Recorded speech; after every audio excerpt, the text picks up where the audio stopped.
Well, It's been quite a. Pardon me? No, I was just saying, we're good. You said that. We heard you. I couldn't hear it. Oh, can you hear it now? I can hear you now. Okay. You can hear me now. Hello. Wasn't that a commercial? And welcome to another pre-show. Preview? I was going to say something else because we were getting a little sex education in here this morning. Oh, boy. What? No, we weren't. That's what you called it when you were 12, maybe. Well, at any rate, it's been quite a morning because we've had some internet issues. And not because we've looked up porn or anything like that. It has something to do with internet speed. Is that Yeah. is that the correct terminology? Well, I thought you said it was because they just put a 5G antenna right here and blowing over the top of your house. Well, that would be the cell phone and it issue. keeps, it keeps you awake at night. So what they put, that would be the G spot over there that they put for the internet. The 5G spot. 5G spot, okay. And the Wi-Fi. Yeah, that. Mm-hmm. And so, at any rate, welcome. And this is a car show. This isn't about sex talk. We could, I guess, change this and call it sex talk, but we're not going to. We're going to try to focus now on car matters. Wasn't it Dr. Ruth that used to do that? Dr. Ruth. Dr. Is she still alive? Yes, she is. I Dr. think. Don, Dr. Conrad, and Dr. God. Mike. Is she in the nursing? Not that I ever watched her. She's got to be in the nursing home. Remember when she first started, she was very controversial. Oh, you can't say that. Oh, yeah. Dr. Ruth. The Three Stooges. Let's get to cars because we're going to And what was the other woman's name who has aged terribly? Another doctor, female doctor. I don't know. That used to I never got past Dr. Ruth. Whatever. The Three Stooges of sex talk right here. Well, wait a minute. There's four. God. Okay, so coming up today on the In Wheel Time Car Show, we've got lots of stuff, lots of guests. Mr. Mars has done his job this week. Awesome. Paul Roca, he is a Canadian.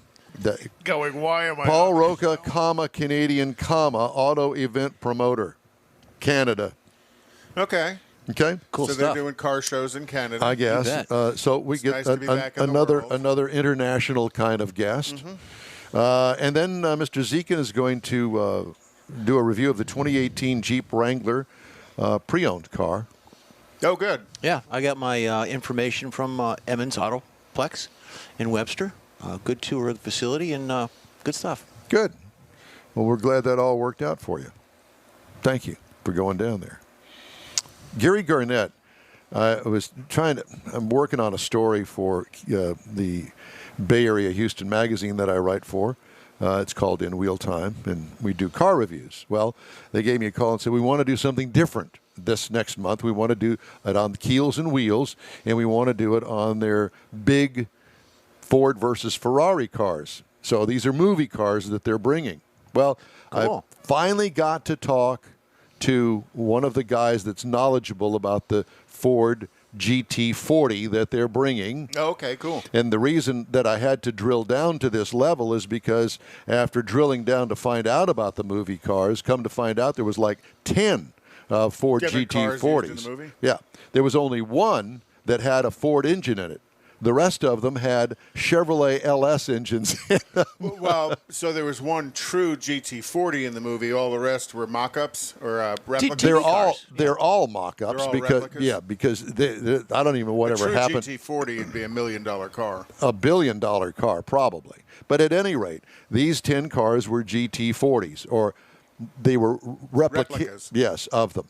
And most of them had LS engines in them because they wanted dependability. They didn't care about what it sounded like. You know, all the Mustang people out there that listen to us, their hair is on fire. Right? Yeah, I know. In there. I know. They're movie cars. So at any rate, and so I talked to the guy. No, the one that's coming here actually has a Ford motor in it, and the actual owner of the car, it's in a private collection. He's coming with the car, he'll be able to answer questions. One of the interesting things. So it is a real GT40. Yes.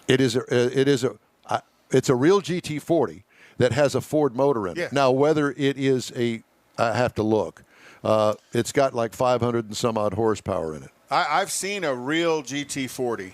So have I. And it's remarkable how untechnical that car is. Yeah, well, yeah. I mean, even when you look at the caging and stuff inside of it, it is just pure, unadulterated 60s race car. There is not a piece of comfort inside that car. And actually, the and the Ford wiring's just kind of hanging and dangling. Well, that's what they are. Well, that's what it was. Yeah. So at any rate, I got information on the Ford GT, but the Ferrari, I can't find anything. So I had to call Gary Garnett, where the story leads. And I said, Gary Garnett, I know that name from somewhere. I worked with this guy 30 years ago. Oh, wow. Yeah, and so we kind of reminisced. Doing a story about the Model T? No, had nothing to do with that, but it was an interesting conversation. Okay, so moving ahead, we also have Paul Wapple with the Alamo Area Corvette Club. Cool. He's going to talk to us at some big event that's happening up in Bernie. Mr. Mars reviews the VW Atlas, and we've got a guy that kind of parlays off the Beep guy. Jamie Sullivan is his name. He's with a company called Dirk, and it's basically autonomous systems for cars. Oh, that you add to an existing car, or these? No. Because what we had last week, that was purely built as autonomous. Yeah, it's vehicle. People Now this is the they work with like Ford and places like that to get the cars to talk to each other, as well as the infrastructure, the LiDAR, and things like that. Right. Yeah, that ought to be an interesting. And that's kind of, and we'll talk to him about it. That's kind of the next level of autonomous driving, as opposed to the autonomous. What makes the driving that's on autonomous Tesla. possible? Well, like what's on the Tesla or what's on the Super Cruise on the Cadillac, it's all about itself without any intercommunication with other cars. And when autonomous driving becomes that much more popular, all the cars are going to talk to each other, except for the guy driving the 1964 Fiat Panda. He's going to be in the way. Or the 2001 Corvette. I heard that that doesn't even have Bluetooth. The Teslas don't have a new car smell. They have an Elon Musk. But we need a rim shot, Jeff. So then we're also going to talk to a gal by the name of Deb Sheets. She is a self-described female shop rat. Awesome. Mars wrote this, who shows cars, drag races, a 2014 Stage 3 Roush, and is restoring a 93 Fox body Mustang. Cool. Deb. I'm going to do a review of the Ram TRX, or what they call the T-Rex. That's coming up in the last hour of the show. And then we're also going to talk to the Shelby marketing man, ambassador of Goodwill, Mr. Jim Owens. He's going to be on with us as well, talking about Shelby. So, auto news headlines, some features we're going to throw in. It's going to be a fun show. Got a bit of a Mustang. It is going to be a fun Ford show today, huh? Well, I don't know as if it was set out to be that, but it's what it's kind of turned into. Yeah. So the podcast, nobody will know on the podcast because they're all 30 minutes long and going to be good. And different segments at different times. Listen to what you want to hear. Yeah, exactly. That's right. So if you will stand by, we are going to start our show in just a second or two. Stand by with us if you don't mind. Howdy. Celebrating 10 years of award-winning car talk, it's the In Wheel Time Car Show, Houston's premier car show. Keels and Wheels is 3 weeks away, and we're going to talk with promoter Gary Garnett about the highlights. Jeff is going to review our pre-owned car of the week, the 2018 Jeep Wrangler. Conrad will have his car clinic, and we'll have the stories making automotive news headlines this week. That and more coming up on today's In Wheel Time Car Show for Saturday, April 10th already, 2021. Wow. Howdy, along with Mike Out of This World Mars, King Conrad DeLong, and over in the corner, Jeffrey Zekin. You'll hear his voice occasionally, and later on in the show, he will be showing his. Why don't you show it right now? Let's see your pretty face. Your face. Okay, let me find it. Do you remember how to push buttons over here? Yeah. Do you remember how to do this? Jeff in the corner, like he spent his middle school.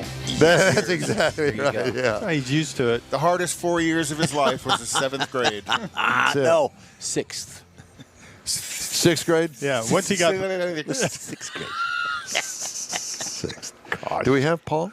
Yes, we have Paul. We have Paul. Okay. He hasn't left yet? He hasn't left. If I were him, I would. He got up twice, but he came back. That's good. Well, thank you very much for joining us. Now let us go to Mr. Paul Roca.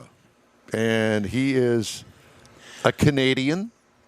He is an auto event promoter. He is from Canada, does stuff in Canada and the United States, and also has something to do with a thing called the MohawkTrackExperience.com. Wonder why. Paul, it's great to have you with us. Thank you so much for joining us on this Saturday. Morning, guys. Thanks for having me on. Well, So what part of Canada are you in? I live downtown Toronto. Downtown Toronto. Huh. Okay. My wife and I honeymooned in Toronto Did you? 42 years ago, yeah. Beautiful place. It is. He wasn't even born yet. So. Right. Yeah, we'll go with that. And thank God he's got that Canadian sense of humor too. We like that. Well, we've had folks on from Italy and from Sweden and from Mexico, and they are yet to really open up their car show and events and stuff The yet scene. in those countries. What's the status in Canada right now? Well, it kind of started kicking off a little bit, but just earlier this week, the premier called another state of emergency and a stay-at-home order, and essentially everything is shut down again. Oh, wow. Sorry to hear that. So we got nothing right now. Yeah, even though you could be sitting alone in your car, even just sitting behind your car on a lawn chair talking to people as they walk by, and they're still going to... Yep. Well, come on down here Control because your life. we've got pretty much opened up down here. Oh, yeah. Well, in honor of you guys, I have my Houston coffee cup, so come on. Perfect. There you go. All right. So, Paul, what do you want to start off talking about today? I mean, obviously, as an auto event promoter, you just pretty much squashed that aspect off the sheet. Thanks for calling. Yeah, thanks for calling. We'll talk to you later. So let's talk about the Mohawk Track Experience. I briefly went online yesterday to take a look at that. Man, there's a lot of stuff on there. Oh, yeah. So how that started, just used to put together stuff for fun, just have all the guys hang out and have a day at the track and just tear it up. And over the years, I noticed that a lot of the track events were kind of uptight and really formal and really strict. And I mean, I'm all about, rules and regulations when you're on the track, but when you're in the paddock, let's have some fun. And basically that's how it came about. And I put on the Mohawk Track Experience, and it's essentially a track day with a party on the side. And it's hit, and it's a full house every year. If you were on the website, you saw the photos. The track is our pretty much takes the entire front straightaway, and Shelby America comes out for performance. Every year they bring out one of the cars. Last year they brought out the Mach 1 and the GT350 Heritage. The year before it was the GT500.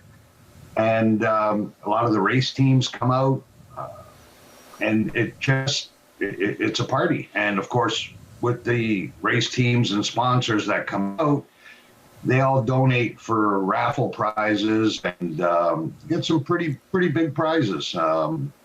Borla exhaust system last year, and it just, that's pretty much the criteria, is just to come out and have a good time and chew up your tires and go through brake pads. Are you going to? Is the event still scheduled for this year? Or you got it on hold, or what's the status currently? No, it's scheduled for this year. It actually went on last year as well. Unfortunately, I couldn't drive or take any of my cars up there. I had to fly in. But it's still a go this year. The border's still closed, but it should be open by August, which is when the event is, which is down. It's in Michigan during the Woodward Dream Cruise. Where is it? Where is it in Michigan?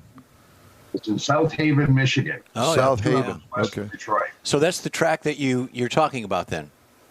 That's correct. Okay. Yeah. Yes. Jeff knows where that is. Do you guys also take part in the Dream Cruise while you're there? Absolutely. I was going to say, what a wonderful event. I wish I'd have gone when I was working for General Motors and had some opportunities to, and didn't. Duh. It's like Woodstock. If you remember it, then you really didn't go. It's like cars. We would know about that. Yeah. And obviously you get the humor, so you do a little bit anyway. Yeah. Just turned 54 last week, guys. Oh, happy Not birthday. that young. Yeah, well, yeah, you are. It's all a matter of perspective. Let me tell you. Relative, right? You're the youngest on this Right. call. Yeah, exactly. So you mentioned something about your cars. Yes. What do you have for toys? Well, right now, well, long story short, in 10 days, I take delivery of a Ken Miles Heritage Ford GT, Ooh. Oh, wow. which kind of looks like the one right behind me. It just Nice. happens to be, right? Just Yeah. a little shameless plug. Thank you. Yeah. Well, you had also mentioned you end up getting, or last year you had some support from Shelby American. It's amazing how much support Shelby American provides the auto enthusiasts all around the country to come out to some of the events and show their latest toys, as well as just be not necessarily a sponsor, but be a reason people come to the event, is to know that Shelby American is there as well. Oh, absolutely. Again, I've known Gary for a very long time, and when you see Gary at an event, he's there. He's giving people rides. Vince as well. They're out there giving people rides on the track.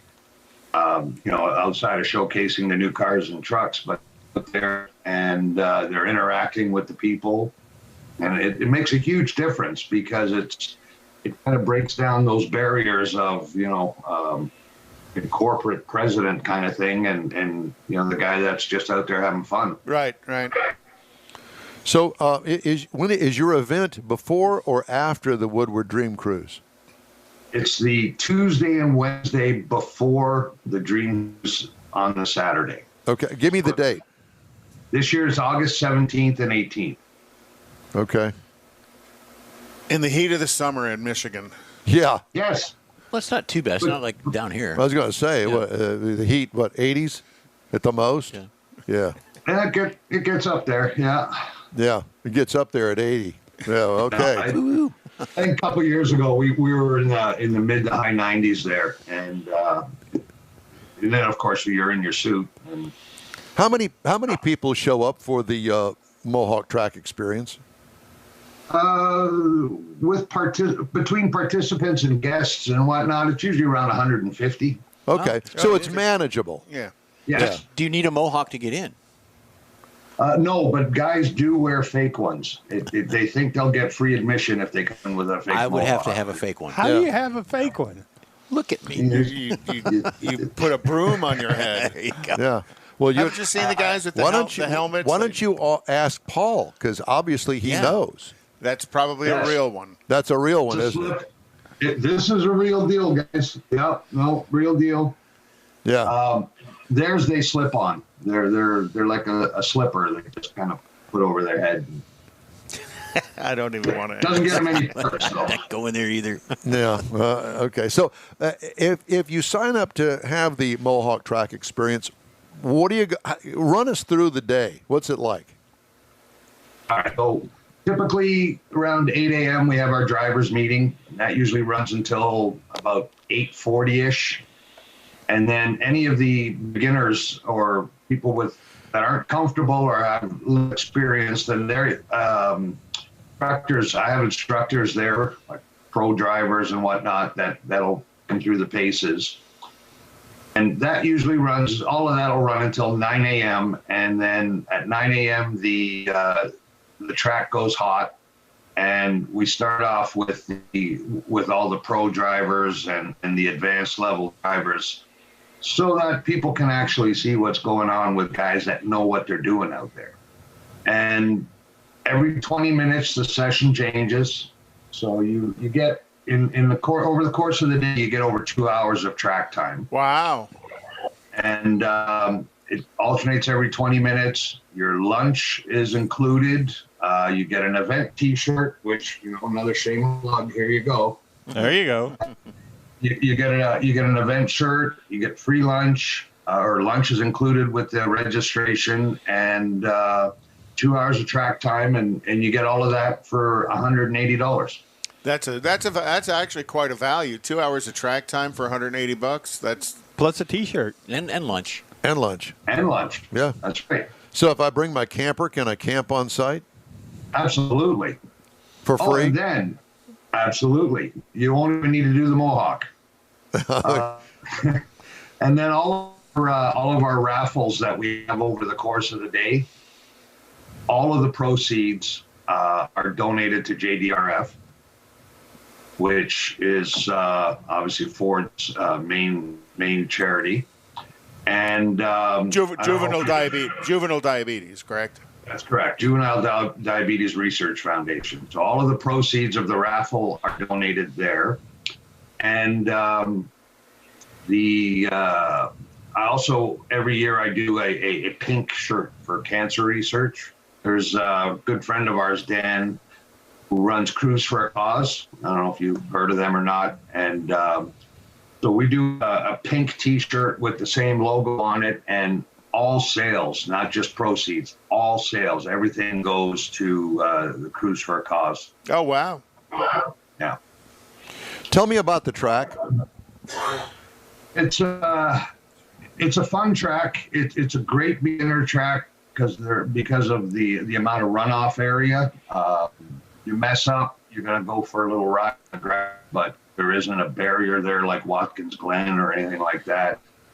And it's 2.1 miles long, and straightaway is probably the one where you can dig in a little bit. And yeah, my 350R, I was probably hitting about 125 miles an hour on that backstretch. Wow. MSR, you can get those kinds of speeds down at MSR. You can get up into the 120s, or at least. Yeah. Well, funny you mentioned MSR. That was my one endeavor outside of Michigan back in 2018, I believe. Camaros versus Mustangs, or Mustangs versus Camaros. Yeah.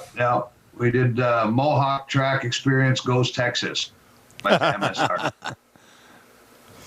So that's where you got the Houston Cup from. That's right.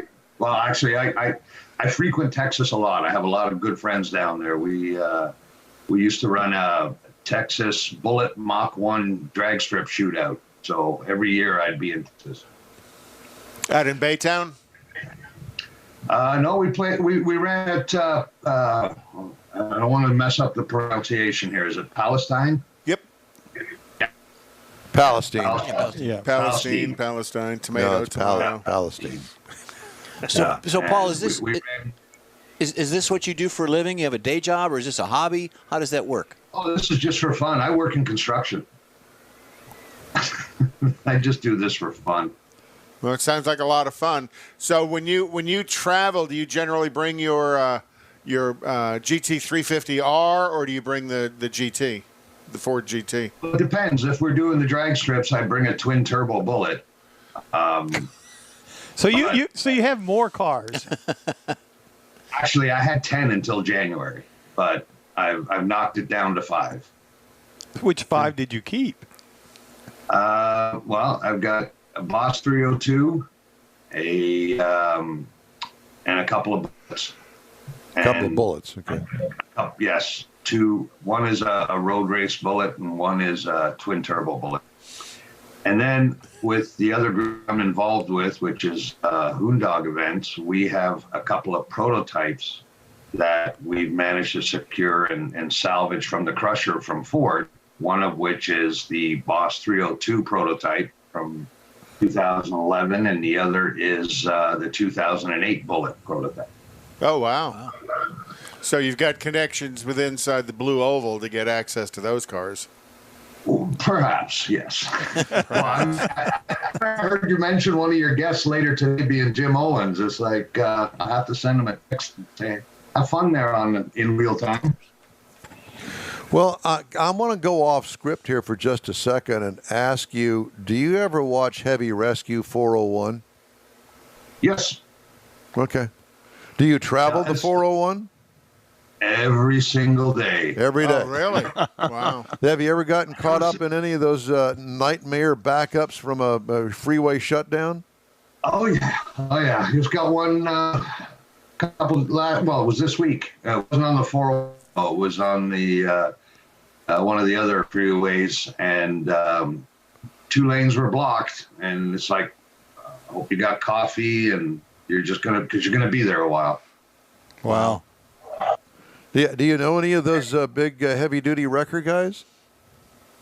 Not the ones on that show. No. I got another friend of mine that does that, but he hasn't started them yet in the show. Gotcha. Well, I just thought I'd go off script a little bit and live through you about, you guys have some really weird weather up there. Can I just say that? Oh, yeah. And we don't have weird weather in Houston. No, it ain't like that. It didn't get cold earlier this now, did it? Yeah. Yeah, no, Snowmageddon. Yeah, we And did. you guys were probably just laughing. Oh, that's just another Tuesday for us. Paul shovels his driveway. Yeah. Shovels his driveway wearing shorts. Yeah. Well, anyway, it's a real pleasure to talk to you, Paul, and thanks so much. Hey, next time you're in Texas, give us a holler. Absolutely. That's what we say here in Texas. Give us a holler. Did you like that? All right. Well, there's only Yep. I got it. All right, man. Thanks a lot. Yeah, we appreciate it. All right. Thanks for having me on, guys. Thank you. All right. Paul Roca, Mohawk Track Experience. Look it up. And if you're going It's really a nice-looking website, too. And if you're going to the Woodward Dream Cruise and you want to get a little track time in, boy, I'll tell you, $180 for a couple hours of track time's a real value price. Yeah, well, if you find yourself up in Michigan on August the 17th and 18th. Yeah, well, that's why you would be going to the Woodward Dream Cruise. South Haven, Michigan. Is it Haven? Haven, Yeah, it was Haven. Haven, Palestine, Palestine. But is it Haven? Haven, it's like Maven. Okay, great. Take it from our Detroit boy. Hey, if you'd like to get in touch with us, shoot us an email. The address is info@inwheeltime.com. Time now for the racing calendar. And last week was a fun time at Houston Motorsports Park. Sorry you didn't make it. Or if you did, you had a good time because it was a great event. Racing got underway at 6 o'clock. We were turning off the lights and going out the door at 9:30. Now, that's the way to run a race. That's the way to I heard do you it. guys had relatively full fields as well. Yes. Yeah, except for the trucks, which was kind of weird. I mean, it certainly was a race. I don't know, 8 of them or 10 of them or whatever the case may be. But the rest of them, oh, my gosh. And they had a full field of eco stocks. I saw the eco stocks, and the guy in the little white Cavalier won it all, but there was a white Oldsmobile Cutlass driving around there. There was. I don't know if he was any good or not, but you know me, I'm going to root for And the there were a Oldsmobiles. lot of newbies in the in the eco stock class, and that was fun too because you could see the fans in the stands just for them, and it looked like some 75-year-old woman was in one of the brown Oldsmobiles or something, and really hadn't nailed it to the floor or anything like that. You were speed. Shut up! you were Don't even speed go. dating. Don't even go there. I knew you were going to go there. Let's do the racing calendar. Well, tonight is Martinsville. Saturday night, NASCAR Cup is going to be in Martinsville, and that's always a fun race because the short track races is when they start pushing each other around, and then after the race, it's when it's a boxing match. Pretty much. Usually somebody's always throwing a punch or something. Yep. And then next weekend they'll be at Richmond, and then Talladega after that. Circuit of the Americas here in Texas is going to be May 23rd out in Austin. IndyCars start next weekend at the Barber Motorsports Park. And then NHRA next weekend, the Four-Wide Nationals in Las Vegas. And the return of Formula One, their second race is going to be in Romania on the 18th, and then the Spanish Grand Prix on the 9th. And then we have, back to the 28th? When are we back at Motorsports? Houston Motorsports Park. The next one is May 29th. Is race day. Between then and now, there's going to be a race at Mobile International Raceway for the Gulf Coast Racing Series. That's May 1st. So, at any rate, there's plenty of racing if you're into racing. But I'll tell you what, Gina really puts on a great show out there. And it moves along. You don't have to, an hour waiting for some wreck to be cleared, or Well, she understands what the fans want to see. Bingo. And if you understand that and you deliver to the fans what they want to see, that's what makes it a great event. And speaking of racing, this weekend is a regional race out at the Baytown place, yes, down there in Baytown, Houston Raceway Park. Oh, divisional NHRA? Divisional is this weekend down there. But the big race coming up for NHRA is going to be the 34th Annual Mopar Express Lane NHRA Spring Nationals presented by Pennzoil, scheduled for May 21st through the 23rd. We will be there on the 22nd, broadcasting from there. And we invite you to stop by and say hello. But get your tickets now because they're on sale. And then next Saturday at the Waller County Fairgrounds, the 7th Annual Demolition Derby. Awesome. Oh, how fun. Where is that? Waller County Fairgrounds up just south of Hempstead. Yeah. So how fun. If you've never been to a demolition derby, Seen them on TV. They look like a blast. They really look like a blast. Well, you said what was the one that had the figure 8 track? Was that Meyer? Meyer Speedway had a figure 8 Which is track. borders on a demolition derby. Those are fun to watch too. Yeah. You want to get killed on a figure 8 track, that's a place to do it. Or you just go right here to Beltway 8. There's that. All right, time now for this hour's pre-owned car of the week. Yippee. Jeff Zekin talks about the Jeep Wrangler. Jeffrey? Yes, I do. And I want to thank the Emmons Autoplex for allowing me to get on their property and walk around a little bit and check out their inventory to find this Jeep. It is a 2018 Jeep Wrangler. Trim levels available for these Jeeps, and on the Wrangler, the small, the two-door is what we're looking at. You have the Unlimited, you have the Sahara, the Rubicon, Sports, Sports S, and the Wrangler is what we're looking at. Now, the Wrangler, it's a 4-seater. They say you can put 5 passengers in it, but it is actually a 4-seater. Now, I'm going to run through this because, with the exterior changes that we talk about, if you go to your local Jeep outfitter, you will have all the accessories you need. So this shot that you're looking at is just a plain Jane 2-door off-the-lot type vehicle. But as you know, when you see them on the streets, and all you Jeepsters out there know what you can do to these vehicles. They're just an unlimited supply. Notice unlimited, that was one of the models, for the Wrangler. Creature comforts on the inside. You can have the minimalistic portions of it. I just lost headphone. Okay. You're fine. You're okay. good. We can Continue on. The minimalistic all the way up to leather seating and so on. So you can get carpet, no carpet, hard top, soft top, and things like that. So it is what you want to put into it. The vehicles are really neat. It is a good value. It's a 3.6-liter V6 4-wheel drive. It does have you can get an available 4-cylinder turbo. That is available. What you're looking at there is the 6-cylinder. Variable timing dual overhead cam. You got 285 horsepower at 6,400 RPM. On the torque side, you got 260 at 4,800 RPM. So it's a stout little vehicle. 6-speed manual transmission. You can get an automatic, but why? 17 city. No, it's true. I mean, it's a Jeep. Why would you get an automatic in a Jeep? Exactly. 17 city, 23 highway, 19 combined with an 18.6-gallon fuel tank. It's got the traction control. It's got everything a regular truck or sedan would have so far as the ride and handling. It's what you put into it. Again, traction control, vented discs, tight turning radius, and so on. 265, 75, 17s that you're riding on from the factory, from the dealership, that you can add on to that. Oh, gosh, that's generally where people start is fenders and tires. Exactly. And then what you can put on it is your limitations.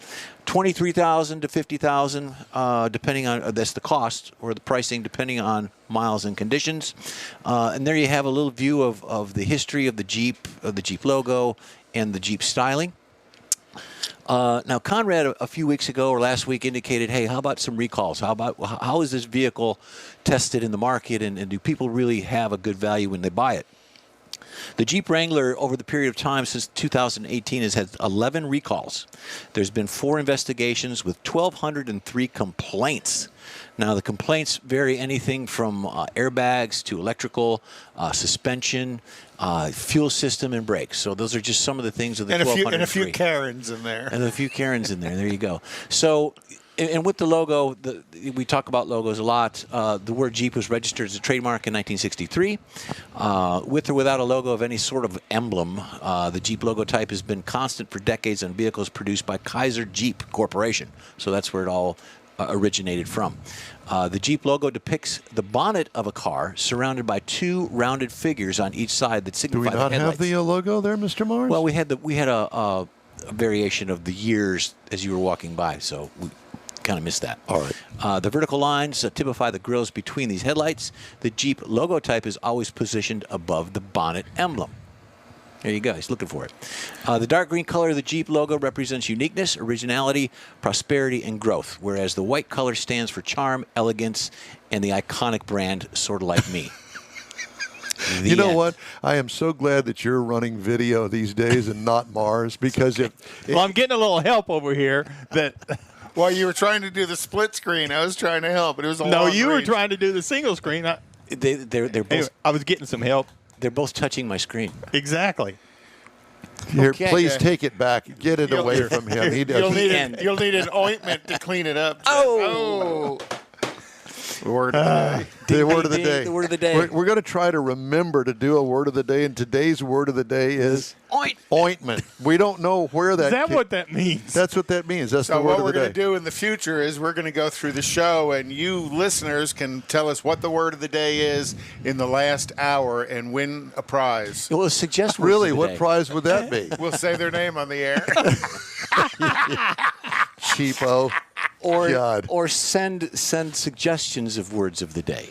You could do that. Gosh, no. Send them to That'll create more Jeff problems. at InWheelTime.com. There you Hey, the go. In Wheel Time Car Show streams on Facebook, YouTube, and InWheelTime.com. Or, yes, yeah, I was going to say IWT.com, but InWheelTime.com. Podcasts are available on Apple Podcasts, Spotify, Stitcher Radio, iHeart Podcasts, TuneIn, Google Podcasts, Pandora, Amazon, and Podcast Addict, among others. Your favorite podcast channel. You could download us there. The In Wheel Time Car Show continues right after this quick break. The Tailpipes and Tacos monthly cruise-in has become so popular you'll be able to attend at more locations. Enjoy fabulous Houston car culture at any of the 4 participating Lupi Tortilla Tex-Mex restaurants. Tailpipes and Tacos will be held in Tomball at Highway 249 near 2978, Bay Area Boulevard near the Gulf Freeway in Webster, the Grand Parkway just south of I-10 and Katy, and the Kirby location off the Southwest Freeway. Tailpipes and Tacos is the place to enjoy made-to-order breakfast tacos, fresh coffee, and awesome cars. Mark your calendar for Saturday, April 17th for the next Tailpipes and Tacos at one of the 4 participating Lupi Tortilla Mexican restaurants, 8 to 11 a.m. Tailpipes and Tacos is free and everyone is invited. See collector cars, hot rods, customs, originals, and resto mods. Cars from all over Southeast Texas cruise in and show off in this friends and family event. Start your Saturday off right at Houston's hottest cruise in. Tailpipes and Tacos, April 17th, 8 to 11 a.m. Participating Lupis are located in Tomball, Katy, West University, and Clear Lake. April 17th, In Real Time will be broadcasting from the West University location on the Southwest Freeway, weather permitting. Is your business or company looking to stand out in a crowded advertising market? Looking to reach the real auto enthusiast? Well, you found it. You're listening or watching In Wheel Time, and so are your fellow enthusiasts. The In Wheel Time Car Show now reaches 500,000, and we can put together a marketing plan that will engage them in your product, business, or service. To get the tires rolling, just shoot us an email to our marketing director, Jeff Zekin. His address. If you're in charge of your company's small, medium, or large business anywhere in the U.S., let the On Hold Company help you retain customers and promote your business on your telephone system. Promote special sales or company info when placed on hold. The On Hold Company provides custom on-hold messages with professional male or female voices, licensed background music with no long-term contract, no monthly recurring bill, and updates your messages as needed. Call the On Hold Company at 713-223-HOLD or go to onhold.net.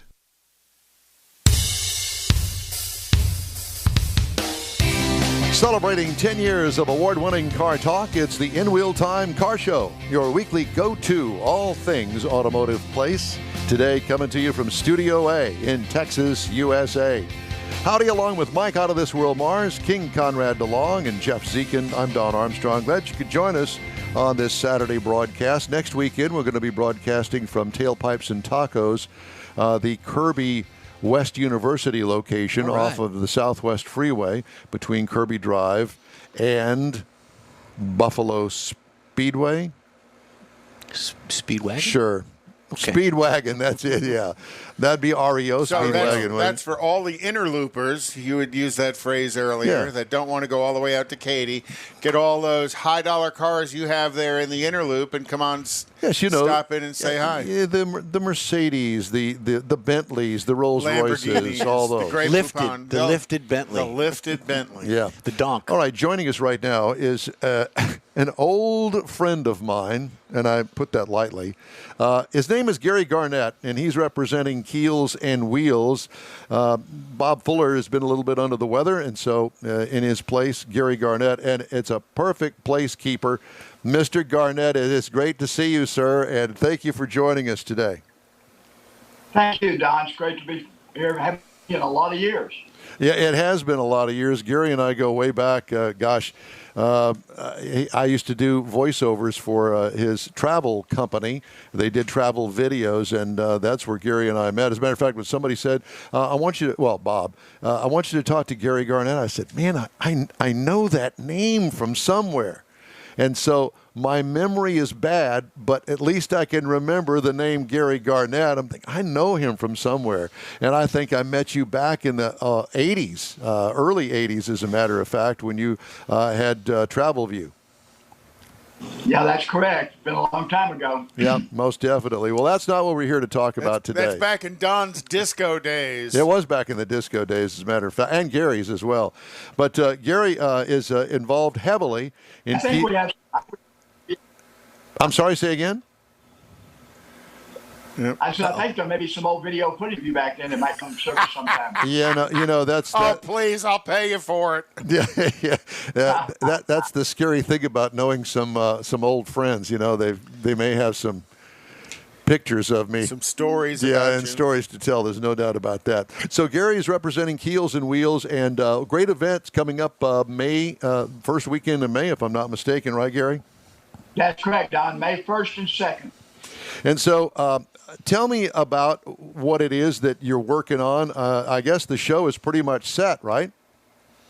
Well, we've got a couple of weeks left. We have over 200, probably around 250 cars registered and 75 boats. Wow. This is our 25th anniversary. You said Bob Fuller started this 25 years ago, and it has grown into one of the top concourses in the nation. Yeah, you get vehicles and boats, as a matter of fact, from all over the United States, and some even over the North American continent. That's correct. This year, we're really excited. We have the movie cars from Ford versus Ferrari, which will be here on site, along with Aaron Shelby, the grandson of Carol Shelby, and Peter Miles, Ken Miles, the driver's son. Oh, wow. Yeah, and as a matter of fact, when I talked to Gary a day or so ago, we talked about having them on the show, and if they're there on site at that time, then we're going to have them on. Well, it's nice to get that kind of support from the families that were depicted in the show.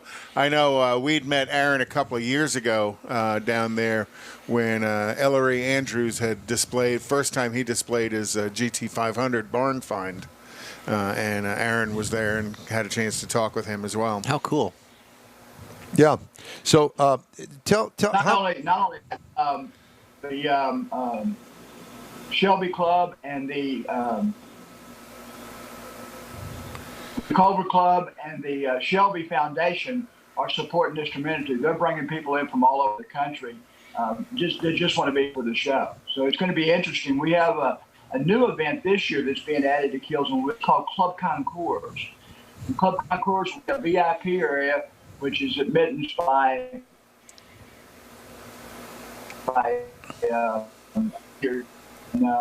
has a bar, drinks. And then Saturday night, we're going to have Main Street, the band from Pearland, and a concert, a little show from 7 to 10 on Saturday night. And that is all included in the Club Concours ticket. Wow. So it's a whole weekend. Exactly, yeah. Well, and when the Shelby folks come out, it's they draw quite the crowd as well of people wanting to see them. But we also understand you guys not only going to have the GT40, you're also going to have the Ferrari that was depicted in the movie. That's correct. And we have a lot of Ferraris from the local Ferrari club are going to be there, as well as numerous Cobras, Mustangs. Some beautiful cars are coming. Really beautiful. And, I know Grady has always been, for a few years, he's the president of the local Ferrari club.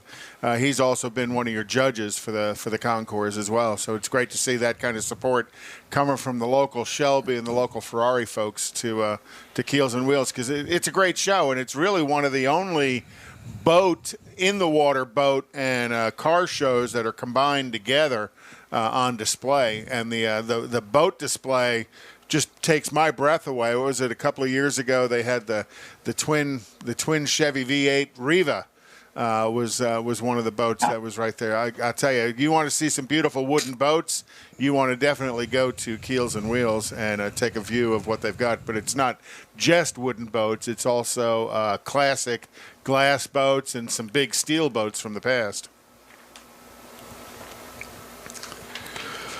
Have we lost Gary altogether now? So, Gary, we're having trouble receiving you there on the boat, and Mr. Mars is going to send you a request for to talk to us just as an audio only. So wait for that to happen. We're going to drop you right now, and we're going to talk more about Keels and Wheels. But in the meantime, look for another invite, and then we'll get you on just with audio because we're having problems receiving your Zoom feed. Okay? I will tell you this, that you're right about the boats.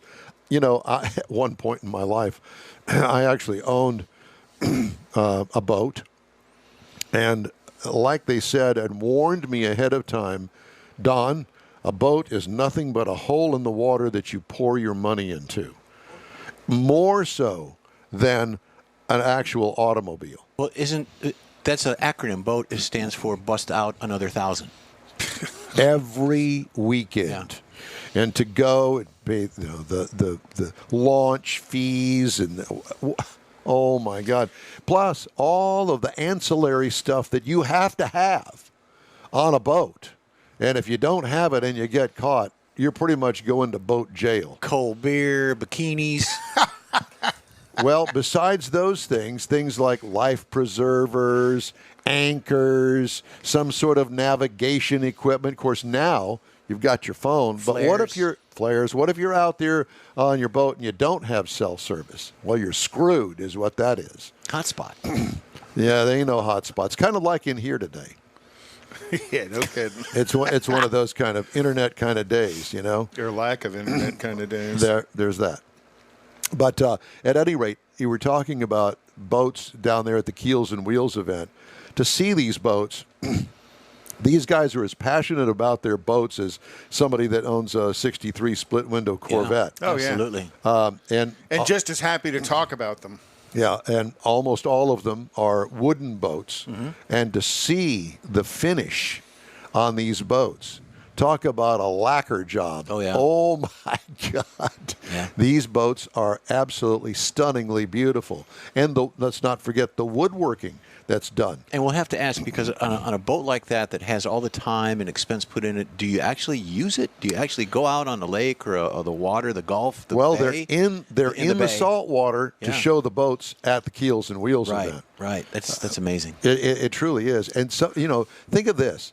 Those boats that come from the 30s, the 40s, the 50s that are there, darn good and well that they haven't been preserved like what you see there all the years. A lot of them is a lot of woodworking that has gone on. A lot of love. And you talk about some skilled and crafted woodworking going on. The greatest cabinet makers wish they could do some of the wood. To get wood that shine to rub on that wood, too, yeah. And on top of that is, some of the wood those were made with can't be replaced with the same type of wood today. The exotics, yeah. Because some of that exotic wood that was used back in the 50s, you're not allowed to import in the United States. Some of that wood can only be collected in the morning. But Yeah, just exactly.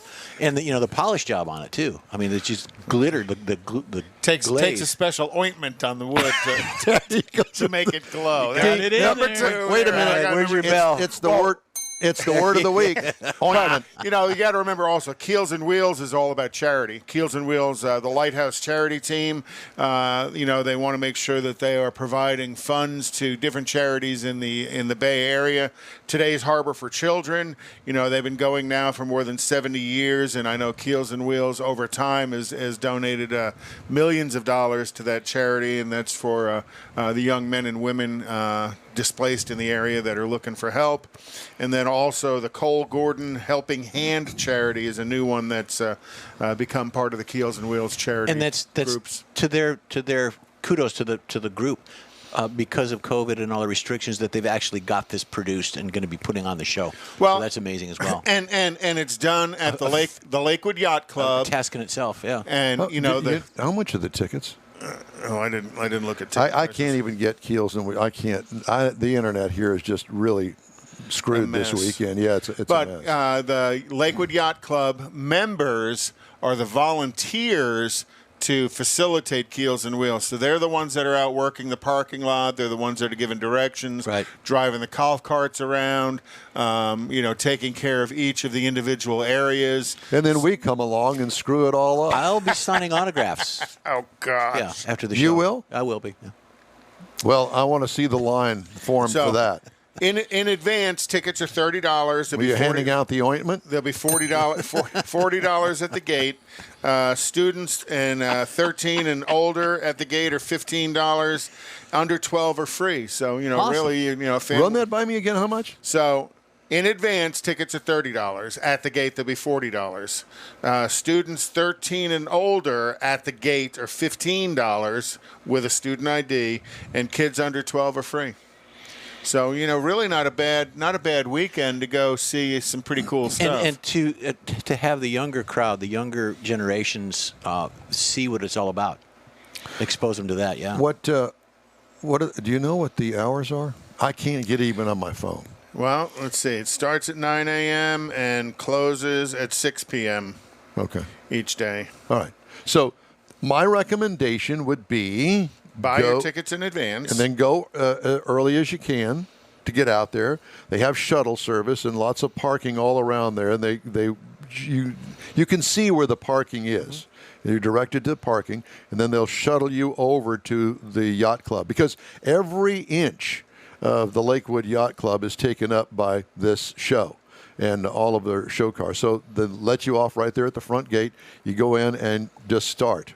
And usually they have a lot of the really old cars up front. Underneath all the oak trees as you enter. Stunningly, almost a breathtaking view as you come on the property there at Lakewood Yacht Club. And here are these majestic 100-plus-year-old oak trees with all of the classic 30s, teens, 20s, and 30s cars parked underneath all of that there. It's really pretty cool. Very photogenic. Bring a camera and take lots of pictures. It's very cool. And not only of the cars, but your family as well. The wife, the kids. It's really a fun And event. if you get there between 8 and 11 o'clock, you can come take pictures of us, too. Yeah. And then George Skelton will Photoshop them into something that it really wasn't. That's right. And have me looking like Bernie Sanders in every shot. On Mars. Out on the railroad tracks. In the blue bonnets. I haven't seen blue bonnets on railroad tracks, but whatever.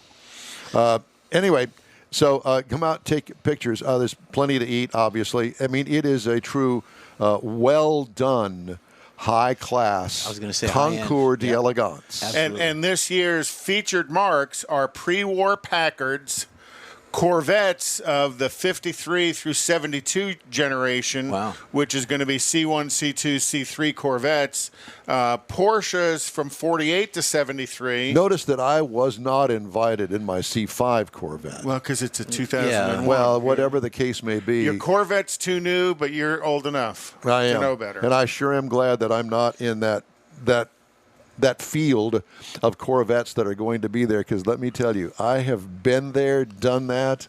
That is a lot of work if you're going to show at that level. And they're also going to have a pretty big collection of vintage motorcycles, which would be pretty cool. If you follow us on Facebook, I've been popping on some vintage motorcycles lately. I don't know that any of those are going to be there, but I would imagine there'll be some real cool. I'm a big Indian motorcycle fan. And because back in my day, the Indians were hot. You know what I'm saying? The Harley Davidsons, they weren't that big of a deal. I mean, they were there. And clearly, with the factory in Milwaukee, Wisconsin, there were lots of them around. But I was always the Indian motorcycle guy. You were the odd guy in Milwaukee. For some reason, I don't know what it was. I guess I liked the way that they looked or something. My brother used to give me Indian burns on my arm. Indian burns, I remember those. Did it take an ointment to fix it? It did. Ding, ding. Okay. The other thing is the featured boats are going to be Century boats and Yellow Jacket boats. So if you're, if you're into the boating world and you want to see some awesome wooden boats. I was invited. Actually, you have to be invited on, especially the yachts. Sure. And most of the time, they're open to the public. You just have to ask permission to come aboard, take your shoes off, and go in. And so it's kind of like McHale's Navy. Kind of like that. Like below deck. No, it's not like below deck. But I will tell you that I was invited on, and one of these boats. Oh my gosh, it was a boat, and I don't remember the name of it. Privately owned boat, older couple, and absolutely meticulously kept, all wooden. Everything on it was wooden, and it was stunning. Oh yeah, yeah. They even had the old dog there waiting for you to pet it as you walked in. Yeah, it was beautiful. But you literally walk up the plank, permission to come aboard, and they give you permission to come aboard. Very formal. Very formal, very nice. But once you get on board, how cool is that to get on somebody's boat? Yeah, and once you get on, I mean, it's very informal once you're on there. Oh, well, is there any questions I can answer, that sort of thing. They're proud of their boat. Oh, they should be. Yeah. Some of those boats are multi-million-dollar and this one was. Yachts. Yes, they were. So with the motorcycles and the Packers, there's themes of each event. Should we all dress up like Gilligan's Island? Should we be part of the SS Minnow? Well, we'll be there on a 3-hour tour because we're on from 8 to 11. I was thinking the same thing. Yeah, and Jeff will have lots of ointment in his pockets. I can be the skipper. Mars will be Gilligan. Thanks. No, he's the millionaire. Don can be the professor. I'll be the professor. May I? I'll be Gilligan. Okay, yeah. Now, actually, you could be Gilligan. No, I think it's more along the lines of Mary Ann. There you go. in his short shorts. All right. Well, I'm sorry that the interview with Gary Garnett kind of went down the Mrs. toilet. Owl. But at any rate, we love you, Gary Garnett. We hope that we did your, well, I don't know as if we did Keels and Wheels any services here, but we tried. Well, we talked about the important things there, which is, again, it's all about charity there, and they've done the charity event since it's been a charity event since And how many years has this been going on? 25. 20 silver anniversary. Silver anniversary. Yep. All right. Well, thank you very much. Keels and Wheels, put it on your calendar first weekend in May. Hey, by the way, we'd love to hear from you. Just shoot us an email. The address is info@inwheeltime.com. Time now for Conrad's Car Clinic. And it's kind of a different car clinic today? No, today's talked about next weekend. We're going to do something a little bit different. And what's it going to be? Today is going to be next week. Next weekend is going to be about a person. A person in the automotive genre. Okay. And I'll kind of intermingle those over time about kind of a historical person. Okay. And it's going to be about Big Daddy Ed Roth and Rat Fink. And love that. Okay. So what do we got today? Well, today, why do hybrid cars need maintenance? I buy this hybrid car and I shouldn't have to maintain it. Well, wrong. You have to maintain everything. You have to remember hybrid cars, they still, and a hybrid means there's an electric component, propulsion component, but it still has ICE, internal combustion engine, attached to it. And in many of them, that internal combustion engine drives a generator. The electronic feature is what propels the vehicle. So you still have to maintain the gasoline engine that's inside of your hybrid car. And in some instances, it requires some specific maintenance. If it's a plug-in hybrid, which means that you charge the vehicle during the night and then drive it during the day, and it still has a gasoline engine to it. A lot of those plug-in hybrids are going to go 30, 35, 40 miles before the gas engine's even going to turn on. And if you live in the metro area, you might not even engage the gasoline propulsion or the gasoline engine on it while you're driving back and forth to work. And that becomes a bit of an issue, because now all of a sudden you're going to have fuel that's going to age inside the gas tank. So you have to be concerned with, you're filling it up with an ethanol fuel. So the ethanol is a little bit corrosive that sits inside the fuel tank. Your fuel tank with condensation builds up a little bit of water inside of there, which even makes it even worse. And then the fuel will sour over time if you don't run a tank through it every so often. And I'm going to tell you, you probably need to be running a tank of fuel through your vehicle minimum of once a month. Just to make sure you're keeping fresh fuel. So if you live in the metro inside the loop, and you're driving a plug-in hybrid, so there's a gas motor and the electric function of it, you want to make sure that you're either changing the fuel, driving it often enough to change the fuel, or you're using a real high-quality additive inside the fuel tank to protect you against the corrosion and to put a real good fuel stabilizer in there. So that's one of the issues that create more maintenance in a hybrid vehicle. Another one is, they may have 2 or 3 cooling systems on them. So you're going to have an engine cooling system on a hybrid, and within that, you're also going to have a cooling system for the drive motor, and you may even have a third cooling system for the battery pack in it. Can we get back to the fuel sources? When on a hybrid, I talk about, this has an 18.6 gallon fuel tank. Are they smaller fuel tank capacities in a hybrid, or some are they normal? The BMW, what is it, the i3 or i1? What was that one? I don't want one. I don't want one. It's only got like 3.5 gallon tank. Oh, okay. So they are. Ask Mars about his experience with it. Yeah.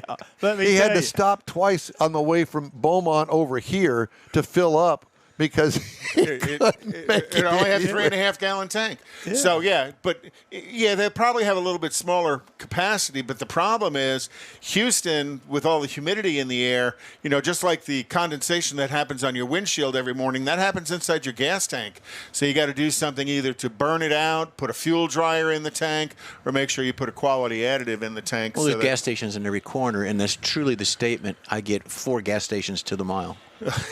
Okay.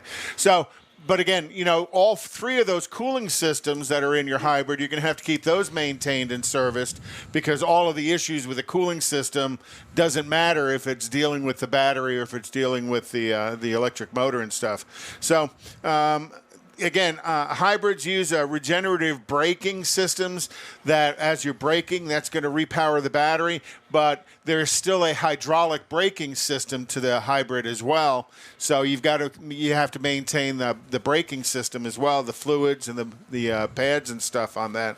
So maintenance is always important. There's always a lot going on under the hood of your vehicle, and that's why you want to take real good care of it and keep your car dependable on the road. Make the appointment to bring it into a place that's qualified to work on it, because certain hybrids require qualified technicians to work on it. But regularly scheduling the maintenance will protect your vehicle from issues in the future and extend the life of it.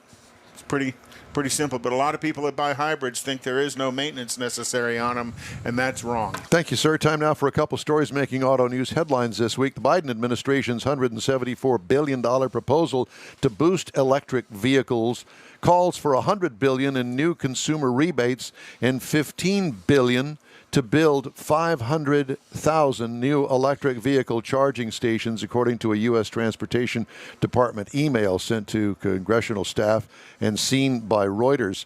And let me just say this. Back in the day, did the U.S. government actually kind of help along gasoline stations along the way? Or diesel? Did they help gas stations? Nope. No, they didn't. So why is my money going to build electric vehicles? People don't necessarily. Not everybody wants to buy an electric vehicle. Okay, I'm getting my blood pressure up. I don't want to do it. Easy. EV rebates. Spend your money to do it. EV rebates, part of a $2.3 trillion infrastructure and jobs proposal, could be a big boost to U.S. automakers, especially GM and Tesla, which no longer qualify for $7,500 tax credits after they sold more than 200,000 zero-emission models. White House declined to say how the $100 billion would be distributed or how much the grants will be. Hey, Joe. Friends of Joe. Yeah, Right. yeah. Let me get you really fired up. The other infrastructure part of that is about the everybody having the internet, which obviously we need to talk about. Yeah, but the government doesn't provide internet to anybody.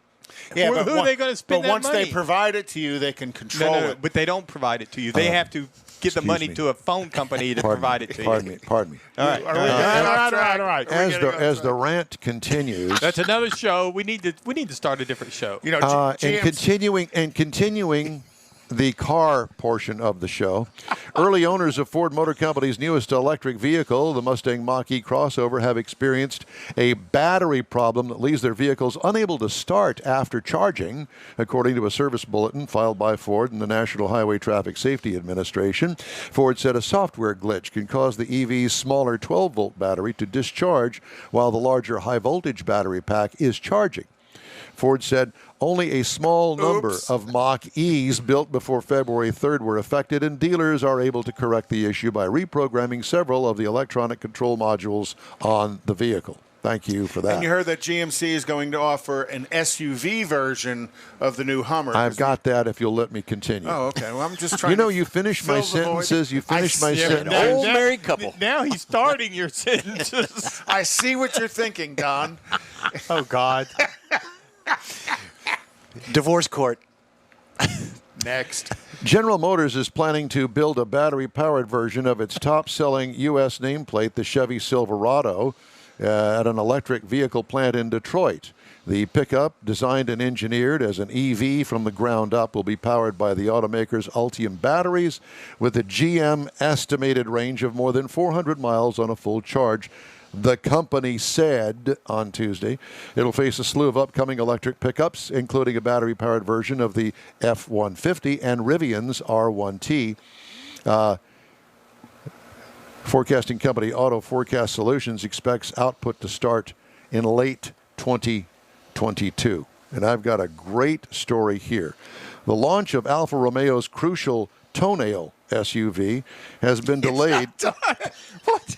Has been delayed after the brand's new CEO, Jean-Philippe Imperato, demanded better performance from the vehicle's plug-in hybrid powertrain, according to a source familiar with the matter. The Toenail's market introduction in Europe will be delayed until early 22, according to supplier sources. The vehicle also planned for North America, with this additional delay expected to mean a rollout in the market in the second half. The Toenail will use the same underpinnings as the Jeep Compass. Let me see And that is the news for this hour. That's it for this hour of the In Wheel Time Show, and we will continue with the second portion right after a quick break. Stay with us. The Tailpipes and Tacos monthly cruise-in has become so popular you'll be able to attend at more locations. Enjoy fabulous Houston car culture at any of the 4 participating Lupi Tortilla Tex-Mex restaurants. Tailpipes and Tacos will be held in Tomball at Highway 249 near 2978, Bay Area Boulevard near the Gulf Freeway in Webster, the Grand Parkway just south of I-10 and Katy, and the Kirby location off the Southwest Freeway. Tailpipes and Tacos is the place to enjoy made-to-order breakfast tacos, fresh coffee, and awesome cars. Mark your calendar for Saturday, April 17th for the next Tailpipes and Tacos at one of the 4 participating Lupi Tortilla Mexican restaurants, 8 to 11 a.m. Tailpipes and Tacos is free and everyone is invited. See collector cars, hot rods, customs, originals, and resto mods. Cars from all over Southeast Texas cruise in and show off in this friends and family event. Start your Saturday off right at Houston's hottest cruise in. Tailpipes and Tacos, April 17th, 8 to 11 a.m. Participating Lupis are located in Tomball, Katy, West University, and Clear Lake. April 17th. In Real Time will be broadcasting from the West University location on the Southwest Freeway, weather permitting. Is your business or company looking to stand out in a crowded advertising market? Looking to reach the real auto enthusiast? Well, you found it. You're listening or watching In Wheel Time, and so are your fellow enthusiasts. The In Wheel Time Car Show now reaches 500,000, and we can put together a marketing plan that will engage them in your product, business, or service. To get the tires rolling, just shoot us an email to our marketing director, Jeff Zekin. His address is jeff@nwheeltime.com.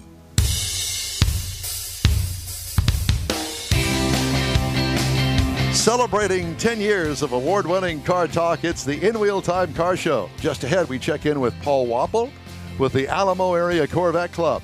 Mr. Mars reviews the 2021 VW Atlas. We check with our weekly events calendar, and we'll have the stories making auto news headlines this week. That and more just ahead on today's In Wheel Time Car Show for Saturday, April 10th, 2021. Woo-hoo. Howdy, along with Mike Out of This World Mars, King Conrad DeLong, and Jeffrey Zekin. I'm Don Armstrong. Glad you could join us on this Saturday for our live broadcast. If you're listening on a podcast afterwards, well, welcome to you as well. All right, time now to talk to, a friend of the show. His name is Paul Wapple, and he is with the Alamo Area Corvette Club. And we're not going to be able to see, for those of you that actually watch the video portion of the show, we're not going to be able to see Paul, but we'll be able to hear Paul. Hi, Paul. How are you? Hey, good morning. Well, it's great. Hi, how y'all doing? Very well, thank you. It's good to be with you this morning. And the Alamo Area Corvette Club. Well, you know what? I've been kind of looking for a road trip, and I'm thinking, well, where are you? We're located in San Antonio. You're in San Antonio. Well, I think that I read somewhere about Bernie. So we have events that happen in Bernie, yes. Yeah, well, that's what I'm kind of alluding to, the fact that you guys have an event coming up in Bernie, do you not? No, that is actually being put on by the Texas Corvette Association. They're another club in San Antonio, which I'm also a member of. Okay. Okay. Well, I guess it's either on your website or Facebook or something. I'm not sure where I got that from. Then. Yeah. So all right. Bernie is the No, home. it's on our website. We support their club, and they support our club. Oh, so nice. it's a mutual thing. Okay. So what do you got going this weekend? Besides talking to us. Nothing this weekend. We're looking forward to the car show in Bernie. That right now they got 270 plus cars registered. They're probably going to get up to about 400 cars in downtown Bernie. So that'll be a lot of cars out there. That'll be a ton of cars in Bernie. That'd be a cool show. And is it's open to all brands? It's open to all brands, but usually they bring in about, I would say, 250, 300 Corvettes. That makes up the show right there. We'll have to see if Don Wetzel's bringing his 35 Chevy to the show. A friend of mine lives out in San Antonio. You'd enjoy it. It's beautiful downtown. Oh, yeah. We did a couple of years ago. I did the Veterans show up in Bastrop, and that was well worth the trip. And another big show that's supported by all the locals. So when you say you support the other club's activity, will you guys be there as your club helping them facilitate the show, or just support by going? So our club will be cruising in, and we'll probably bring in about 20 of our own Corvettes to the event, and then we normally help wherever they need help at, parking people and stuff like that. I mean, it's a mutual relationship with them. Well, what kind of event is it? I mean, is it going to be a car show?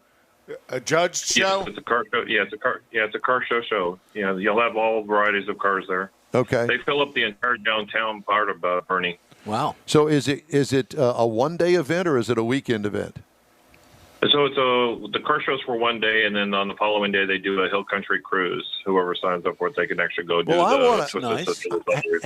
want to do that. Are you going to send me an invitation? He just did. Absolutely. Okay. Well, I'll be looking for it in the snail mail.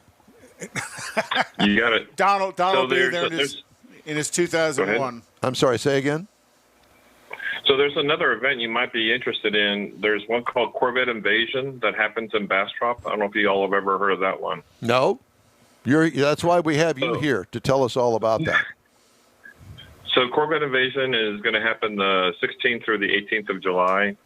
It used to originate out at Circuit of Americas, but the city of Bastrop actually called them up and said, hey, would you mind putting your event downtown in Bastrop? So 2 years ago, they moved it out there, and it's you know how pretty it is out there. So they've been doing out there the last 2 years. Last year they had to cancel it, but it's a great venue. And then on Sunday they actually let the Corvettes go off the Circuit of Americas and do parade laps on the track. What, at 150 miles an hour, or how does that? No, I'm not gonna attest to that. Yeah. Aha. See, he's my kind of guy. Well, it's a short ride from Bastrop to Coda. You know, when it's always, and Bastrop really welcomes, as a city, they welcome automotive events, which is kind of cool that the downtown area says, hey, bring your show to us. And you can basically absorb all of downtown with all of your show cars. Well, you know, since they put that we would call it a bypass, an elevated freeway out there through Bastrop, now you don't have to stop at Bastrop, although I will say there is a Buc-ee's there. That's that right, I always as you come into town. I always pull off and go to the Buc-ee's and then get back on the road. So I always stop there and support everybody in Bastrop by shopping at Buc-ee's. Yeah, and there's a lot of other nice shops, too. You can buy things. Yeah, there's good food in Bastrop as well. The independently owned family shops, those are cool to look at. Yeah. Well, that sounds like tons of fun. So how do we get registered and on the bucket list, as it were? For the Corvette So the website's CorvetteInvasion.com, and it'll give you all the details for that. Okay. And what about the Alamo Area Corvette Club? If you got stuff posted on there, I'm good with that. So we just did our show for Triple H Equitherapy in March. We had 128 cars show up for that event. That was our first time doing it. And we raised money for this facility that uses horses to treat people with PTSD and disabilities, because they found out horses are kind of like dogs. When people get close to them, they it calms the nerves and they really get used to being around them. So we supported that charity. And then in the fall, we do a toy drive for the Fisher House. And if you're not familiar with the Fisher House supports military families that have loved ones that are in the hospital being treated. So a lot of times the families have to pick up their bags, travel to the base where the military member is being treated. And a lot of times the kids are pulled along with them. You know, when they arrive there, they don't have toys or anything like that. So we gather up a bunch of toys and drop them off to the Fisher Houses, which are located on the military bases here in San Antonio. And that way, when the kids arrive, they have toys to play with while the family's looking after the loved ones. Yeah, very nice. Well, you know, most Corvette clubs that I'm familiar with always have charities that they support and do quite a good job at it, and obviously yours is one of them. You know, we've got several Corvette clubs here in the Houston area, and I haven't really reached out to any of the Corvette clubs here locally. I used to be a member of the San Jacinto Corvette Club, one of the oldest in Texas, and maybe the original one in Texas, and then moved from there to start our own called Corvettes of Houston, which oddly enough, there was a car dealership called Corvettes of Houston, and I think they've changed the name of it since then, but whatever the case may be. So I was a member for a couple of years, and I really would love to get back into the club thing. You know, so many of the club events take place on Saturday, and it's difficult for me to do Saturdays since I'm doing the car show. I don't want the car show to go away, so I have to bypass the Saturday events, unless we're obviously there at the event. But Sundays are good days for me, and I love road trips, and you know, San Antonio is a nice road trip for a Saturday afternoon to drive there, meet up with everybody, have some beverages on Saturday night, and then get up on Sunday and do a fun run or show or whatever. What a beautiful couple of weekends right now to go out and take some of these hill country cruises, because it's bluebonnet season. It's a gorgeous ride. We can actually get another picture of you out in the bluebonnet field. Sure, exactly. Laying down in the bluebonnets this time. I don't think they're gonna blooming. have clothes on this time. No, stop. No. What? What'd you say? I don't think the bluebonnets are blooming right now. Yeah, they are. absolutely they are. Obviously, Jeff doesn't get out very much. No, I don't. Yeah, we know. So, Paul, do you ever do anything here in the Houston? Y'all ever get together and come to the Houston area? We used to go down there. I'm trying to remember the event that was down there by the NASA area. There was a Corvette event down there that we'd gone to a couple of times. But lately we spent more time in West Texas. There's an event that happens in October called Big Bend Octane Fest. And we started it about 4 years ago, and it's out. the Big Bend, Terlingua, Marfa area. It's where Carroll Shelby used to test drive all his GT350s back in the day. So you guys invade it with Corvettes, huh? Say again? So you invade that area with Corvettes? Absolutely, yeah. We invaded with Corvettes, and we hooked up with some Mustangs, and then some Vipers piled on, and now we got some Ferraris, and now we have some Ford GTs, because I didn't realize how scenic West Texas was until we went out there, because Fort Davis, McDonald's Observatory is out there, which is the darkest part of the United States, which I didn't know. And then there's roads that just go miles and miles of straightness, and it's just beautiful scenery out there. So we do that once a year out there. And when is that? October. It's the October 8th through the 11th. Wow. Well, that's one of those kind of an events that you would make a stop in San Antonio on a Saturday and hook up with you guys, and then whenever it is that you leave from San Antonio to go out to West Texas. See, I'm always thinking ahead. That's my kind of stuff. That's a beautiful part of the country out there. It really is. It's very beautiful. Yeah, and the weather's perfect. We wake up in the morning. The weather's typically around 40 degrees. Sure. And then the cars love the cold air. And then by the time we get done around 1 or 2, you're done driving. You sit back and you relax for a while, and sounds like my kind of event. Long, straight roads that are pretty unoccupied and possibly kind of blocked off a little bit. Yeah, that sounds like a lot of fun. I don't think they're blocked off. Well, but there's a couple of the word gets out. Yeah. But leave them alone. There is a couple of road races out there that they do block the highways off. Right. And that's the Big Bend Open Road Race. Yeah. That's what it is. Yeah. So I'm at a point in my life where I don't really need to do. I don't need to press the limits of the C5 Corvette. So I'm okay with that. I know that it'll do whatever it'll do, but just knowing that is comfort enough. I don't mind, getting it up to 100, but that's about all she wrote for me these days. So there's a part of the route that we take. It's called River Road. It parallels the Rio Grande. So you're actually looking over to the left and seeing Mexico. I think I'm sorry, Paul, but I think at this point I would kind of avoid that area. Right now, you might have to dodge a lot of civilian traffic. Yeah, running across the freeway. Traffic. Yeah, running across the roadway.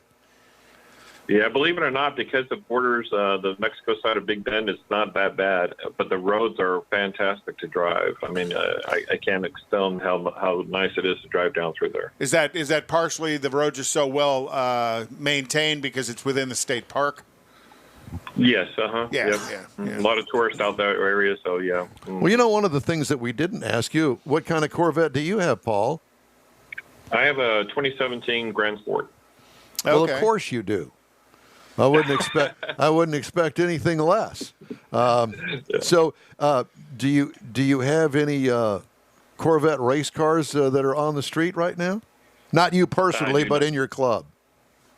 So we have one guy that races a C4, a vintage C4, and he races in what they call the Sports Car Vintage Racing Association. Every November at COTA, they race out there for the Grand Championship. But he's the only guy in our club that actually has a purebred race car. Yeah. And everybody else are casual people like you and me that just enjoy our cars. The Corvettes, yeah. Absolutely, yep. Mm-hmm. Well, Corvette customers are passionate folks. They when I was assigned to the Bowling Green assembly plant for 10 years, they were passionate enough to let us know when at General Motors what they didn't like about them. Really? Oh, yeah.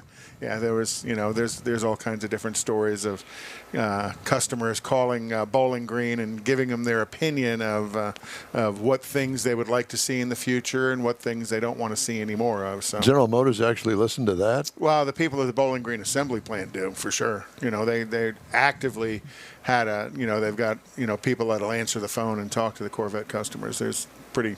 Paul, have you ever been to the Bowling Green assembly plant? I have. I was up there. They did what they call the Corvette Caravan, which they did the 25th anniversary of the Corvette 2 years ago. So a bunch of the Corvettes, especially from Houston, we met up with them up by Arkansas border. And probably, I would say, about 2,000 Corvettes convened on the Corvette Museum for that. It's pretty nice. And the museum and the assembly plant are pretty much work hand in hand in what they're doing. Did you take yours as a museum delivery? Your 2017? No, but I don't know if you're familiar, but they put in a brand new racetrack right across the highway there that the Corvette Museum owns, and you could actually test drive your Corvette through there. Really? When you go pick it up? When you go pick it up, Yep. well, what about somebody that has a C5? Would I be able to? I turned that off. Yeah. Would I be able to take my C5 over there to that racetrack? Absolutely, yeah. We did track time out there, and there were C5s, C4s, a couple of C1s, believe it or not. But you get to take it up there. Part of it is designed after the Virginia International Raceway. So when you drive through it, you got the bridge overhead and tunnel below. So it's a pretty nice drive. How fun! Well, they are car enthusiasts and very much Corvette enthusiasts all throughout Bowling Green. You know, the fun thing is, when you see a lot of these spy shots of future Corvettes, generally it's a caravan of pilot cars that are going out of Bowling Green on test drives out west of Bowling Green, and then coming back where they get a lot of those photographs. I had a chance to go on a couple of those drives, and that's always fun. We did the original Z06 drive in 2002. So.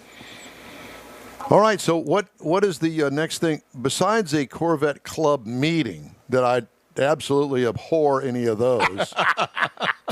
There went your invitation. Well, they don't like you showing up either, Don. Well, it's a mutual thing. The meeting part of the clubs is like, can't the officers go do that? Because I don't care about all that. You just make the rules. I'll live by the rules. I don't want to get involved in all of that. They're going to make you read the minutes. I ain't going to read no damn minutes. I can tell you that. So, Paul, what's the next thing you guys got coming up? The Invasion?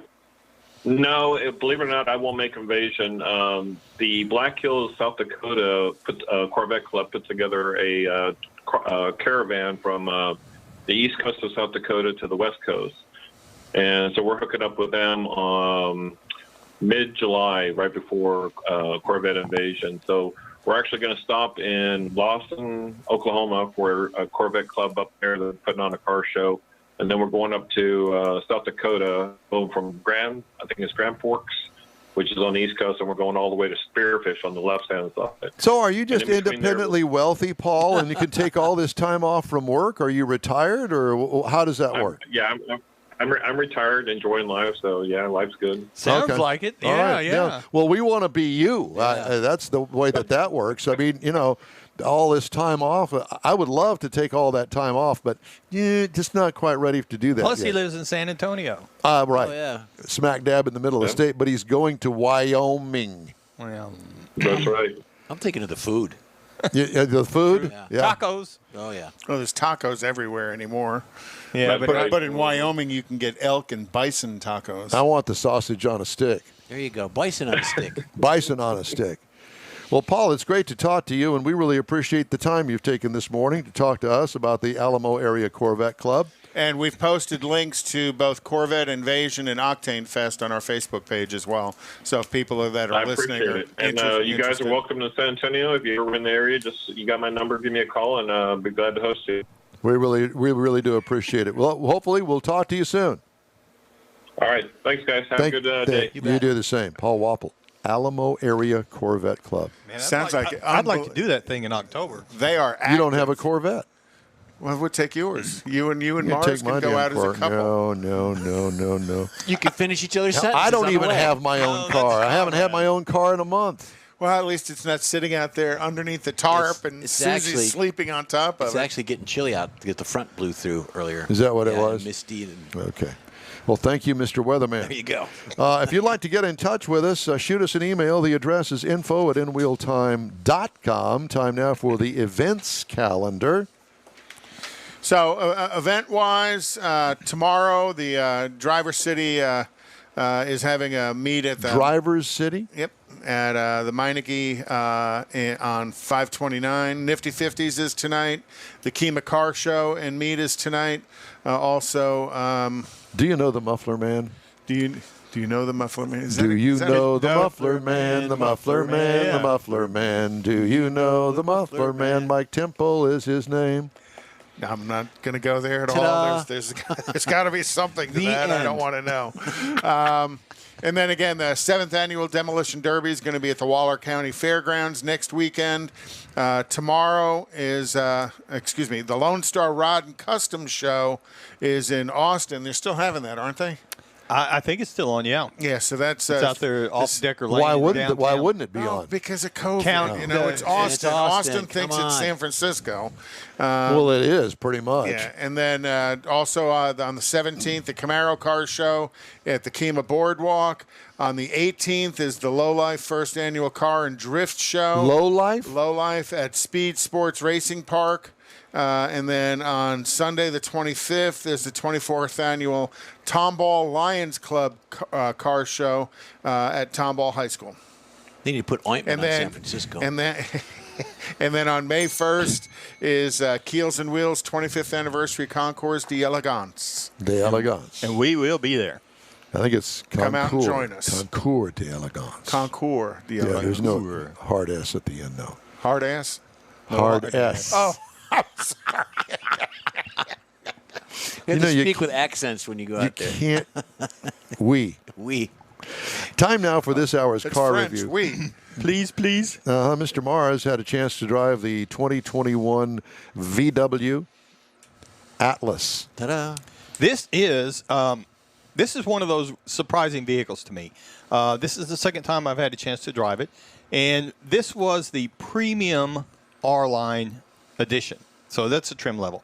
Now we're talking about a mid-size CUV SUV from Volkswagen that really feels a lot bigger than what you would think a mid-size is. Now the one we had, obviously with the premium, we had the 4Motion, which is their version of an all-wheel drive setup. We're talking about 3-row seating. You can get it with 7 or 6 passengers, depending on if you have the second row bucket seats. Ooh. But there's 8 different trim levels of this vehicle. And what's really cool, this vehicle, when Volkswagen decided to do this, they designed it for the North America market specifically. And it's built in Tennessee. So there's a lot of things that we as Americans, consumers, like 17 cup holders, that a lot of places in the world, they don't do that. So it's like I said, it was very surprising. Now we had it in a racing green exterior color. It used to be a fairly popular color, but they put a metallic flavor onto it. It's beautiful out in the sunlight. It really is. How does it taste? And we had the complete LED lighting package because this is a kind of like an upgrade this year for it. So we got a new front and rear styling, and for example, the grille goes all the way across between the headlights, touches headlight to headlight for this year. But the new styling on it integrates the LED. It looks good. It kind of puts it all together. Yeah. But because of the new styling on the front and the rear of the vehicle, it actually added 3 inches overall length to the vehicle without extending the wheelbase, which that's part of what makes it feel like it's much bigger. So we got a complete LED lighting package that got the automatic front headlights, but it's also got the cornering lights on it, which is a new feature. A lot of people are going to that, and I really like that. We had the heated power side mirrors, and the passenger side mirror has an automatic tilt. You put it in reverse, and it automatically tilts down for you. That's Not cool. the driver's side. The driver's side bugs me because it messes up my vision, but the passenger side, that's real convenient. Since we had the R-Line package, so it's got different badging and different trim levels that go with it. So that's their performance version. It is. But it's not really into the engine, so it's more of a trim package. So it's got the 21-inch aluminum wheels on it that are optional because of that. And you go into the interior of it, and you're going to find that we had the brown and black leather seating surfaces that I couldn't.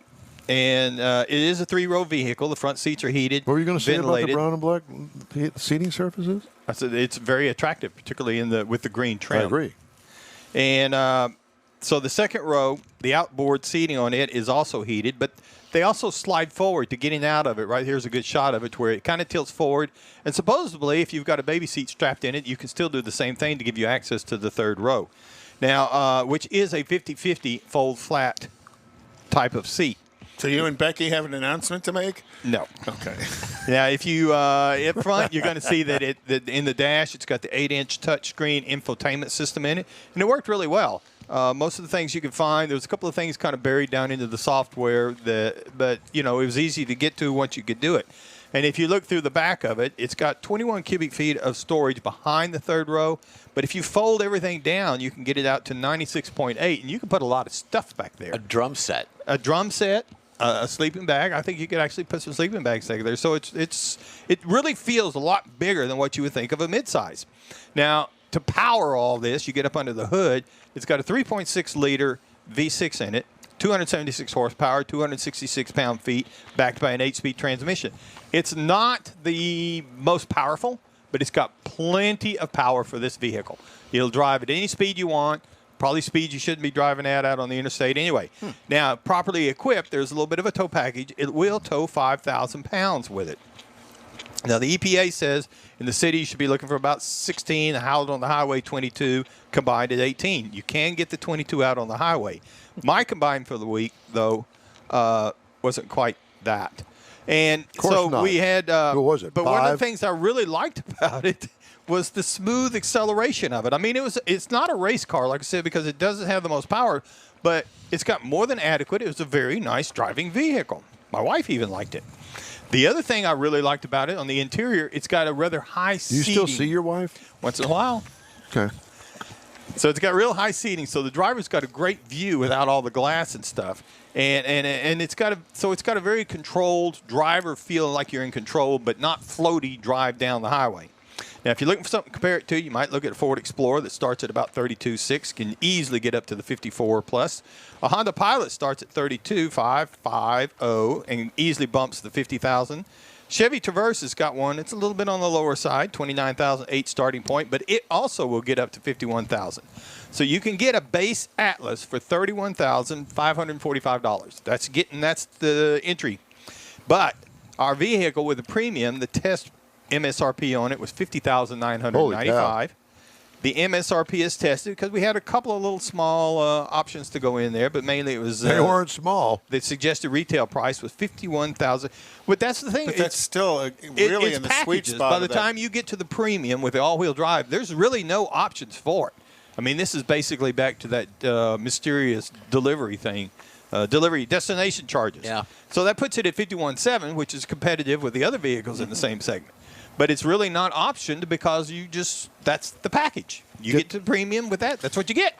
Get these away from me. Please. Yeah, we're listening. We're listening to you. Yeah, eat listen. Yum, yum, yum, yum, yum, yum, yum. Wait a minute. So anyway, that was my review of the Atlas. So Jeff brought in a mixed bag of jelly beans, and I've discovered this because some of them taste like soap, and they're all different kinds of sizes. And I start looking at them. Some of them are labeled Starburst. Yeah. Other ones, there's something from the 7-Eleven, I think. Some are labeled Dove. So on Don's desk that you can't see are all of the licorice flavored ones. I do like those. Here, Pulling those out. Starburst and Dove. Don't send them over here. Put them over here. Where there's a couple of them that taste like soap. Joy and Dove. Those are the brands. Right. Joy and Dove. Yeah. It's the dawn of a new age. Oh, there you go. So to speak. They taste like soap, or they taste like no, not all ointment. of them. Ointment. They taste like ointment. Yeah. You woke Suze up. Poor Suze. The In Wheel Time Car Show streams on Facebook, YouTube, and InWheelTime.com.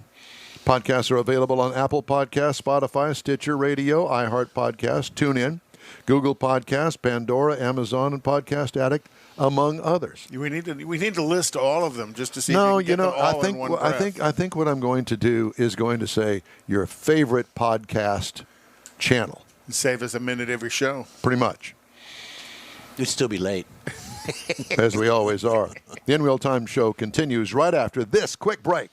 The Tailpipes and Tacos monthly cruise-in has become so popular you'll be able to attend at more locations. Enjoy fabulous Houston car culture at any of the 4 participating Lupi Tortilla Tex-Mex restaurants. Tailpipes and Tacos will be held in Tomball at Highway 249 near 2978, Bay Area Boulevard near the Gulf Freeway in Webster, the Grand Parkway just south of I-10 and Katy, and the Kirby location off the Southwest Freeway. Tailpipes and Tacos is the place to enjoy made-to-order breakfast tacos, fresh coffee, and awesome cars. Mark your calendar for Saturday, April 17th for the next Tailpipes Tailpipes and Tacos at one of the 4 participating Lupi Tortilla Mexican restaurants, 8 to 11 a.m. Tailpipes and Tacos is free and everyone is invited. See collector cars, hot rods, customs, originals, and resto mods. Cars from all over Southeast Texas cruise in and show off in this friends and family event. Start your Saturday off right at Houston's hottest cruise in. Tailpipes and Tacos, April 17th, 8 to 11 a.m. Participating Lupis are located in Tomball, Katy, West University, and Clear Lake. April 17th. In real time, we'll be broadcasting from the West University location on the Southwest Freeway, weather permitting. Is your business or company looking to stand out in a crowded advertising market?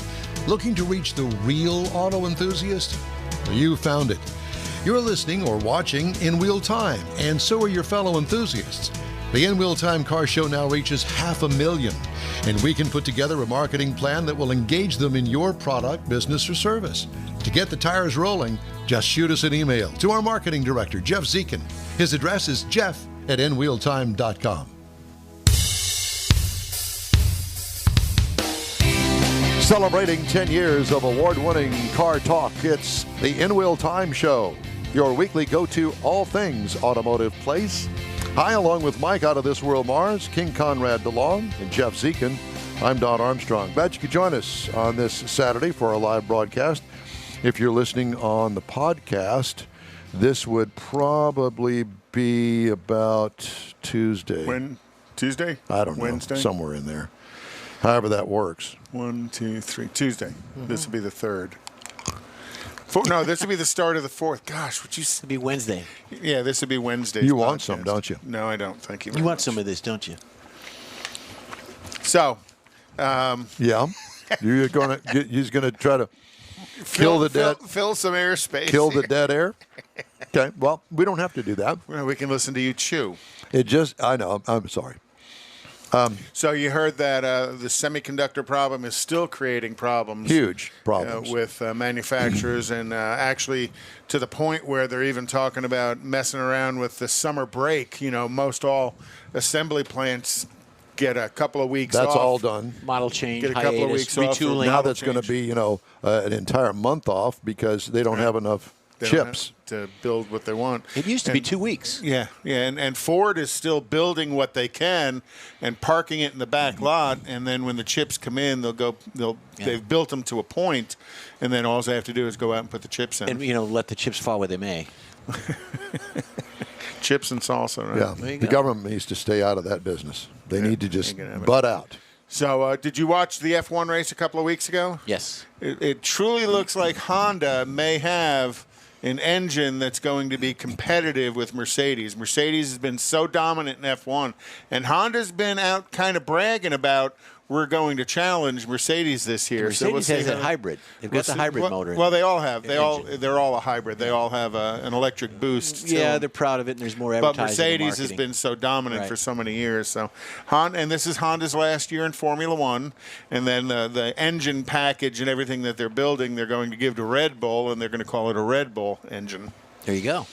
A Red Bull engine? Well, yeah, because Red Bull has wings. That's their primary. That's their primary engine provider is Honda. Are you familiar with the big Ole 1969 Ford Bronco race truck that Parnelli Jones raced 50 years ago? Ole or Ollie? Yeah, that's at Mecum right now. The Which truck is going on right now. Well, it's going to be dumped on May the 14th through the 22nd, I think. Well, Mecum always does that. They always have one of their premier cars will travel a few of the auctions ahead of time to build create the build up and the enthusiasm for it. But if you go to Mecum and watch the Mecum show on which the Houston show's live right now, or it doesn't start till 12:30. Yeah, it's today. They actually waited on Saturday till after our show before they started. That was nice of them. Yesterday it was on at 6 o'clock. 6 p.m. I think was yesterday. Anyway, this is a pretty cool truck. I mean, from many years ago, and actually 70, 71 raced. Dominant. Yeah. Very dominant truck. Yeah, huge. So they were cheating, I'm sure. Didn't Robbie Gordon do the off-road with that? Not with that truck, not this one. But Robbie Gordon and the whole family is they've had a pretty big off-road history.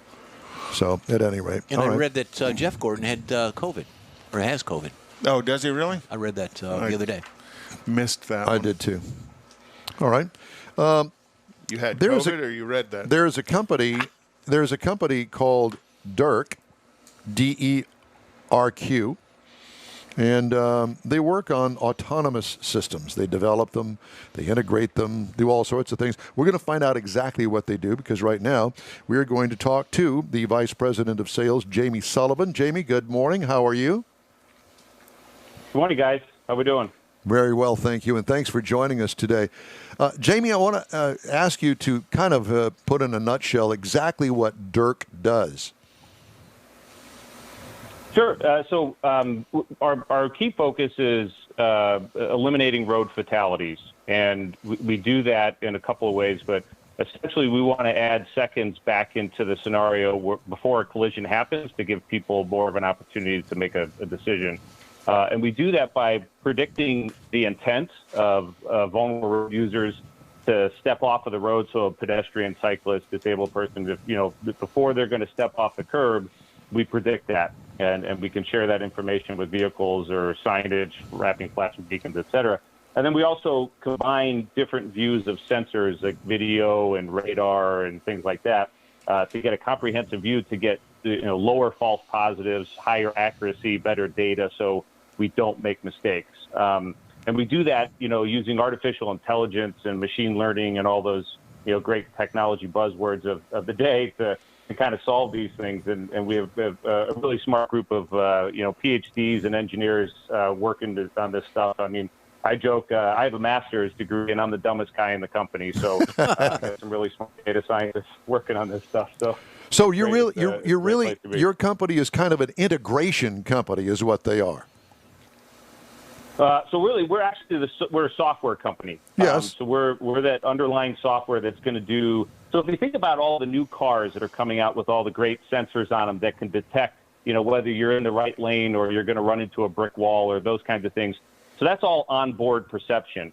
So what DERQ does is all the off-board perception where vehicles can't see. Vehicles can't see around other vehicles, can't see around corners, can't predict, things that are happening off of the roadway. That's what DERQ does. And then DERQ shares that information with vehicles and other systems to help avoid these collisions. And then we do the analytics to help study these environments to provide, a safety component that will help cities and DOTs to understand, do they have a safety problem here and what should they do about it? So are you employed by car manufacturers? So we work with, OEMs. We work with engineering companies. We work with cities and state DOTs, distributors. There's lots of different folks that are starting to tackle this. There's no federal mandate for smart infrastructure in this country. There's some infrastructure legislation on the table today, but right now there's currently no mandate for smart infrastructure. So we're trying to feel all this stuff out to understand what's the best solution to technology to solve these problems. Yeah, we've kind of figured out that smart and politics is an oxymoron, but we'll worry about that another day. Yeah. So what is the number?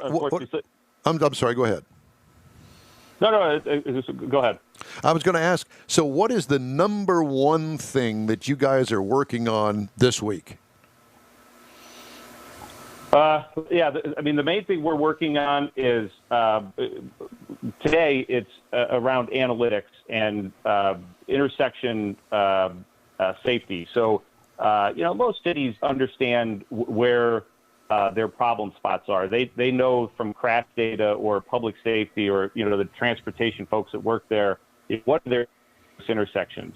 But the problem is they don't necessarily know what specifically is the cause of the danger, and those are the things that because we can access just existing sensors and cameras at intersections and drop our analytics right on top of it and help determine what are the problems at that particular intersection. What should these do about fixing that?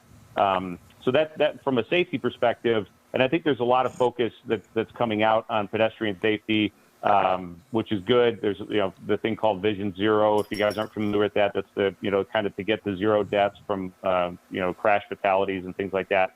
So, there's good focus there, but there needs to be more. Most of it's just policy today. There's not really an emphasis on technology in that equation, and that's what we're trying to help solve. Do you work with a company called Beep?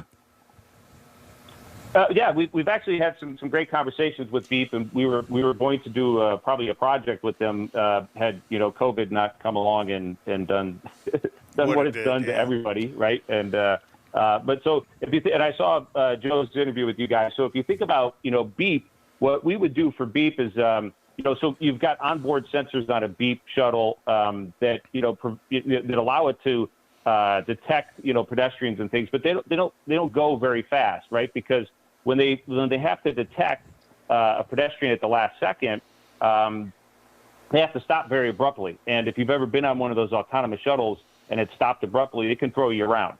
So what we do would be the infrastructure to communicate with that shuttle to allow it to go faster and give it more of a heads up that something is about to happen, and then the vehicle can transition slow to a more adjusted stop, if you will, so that people aren't thrown around in the shuttles. That's the big challenge with autonomous shuttles, is that they can't go very fast because most of that detection and safety is on board. Yeah, is reactive. Yeah, they're very reactive. Reactive versus what you're doing. Your program is about making it more predictive than reactive. Reactive means I see it. Predictive means typically this is what's going to happen based on the view of the world. So you may see the person walking across the side street before they get out in the vision of the autonomous vehicle from the building, from other sensors that you have, and say, hey, here's somebody headed west on 1st Street, and they're going to hit that crosswalk, slow down, and be prepared for it, as opposed to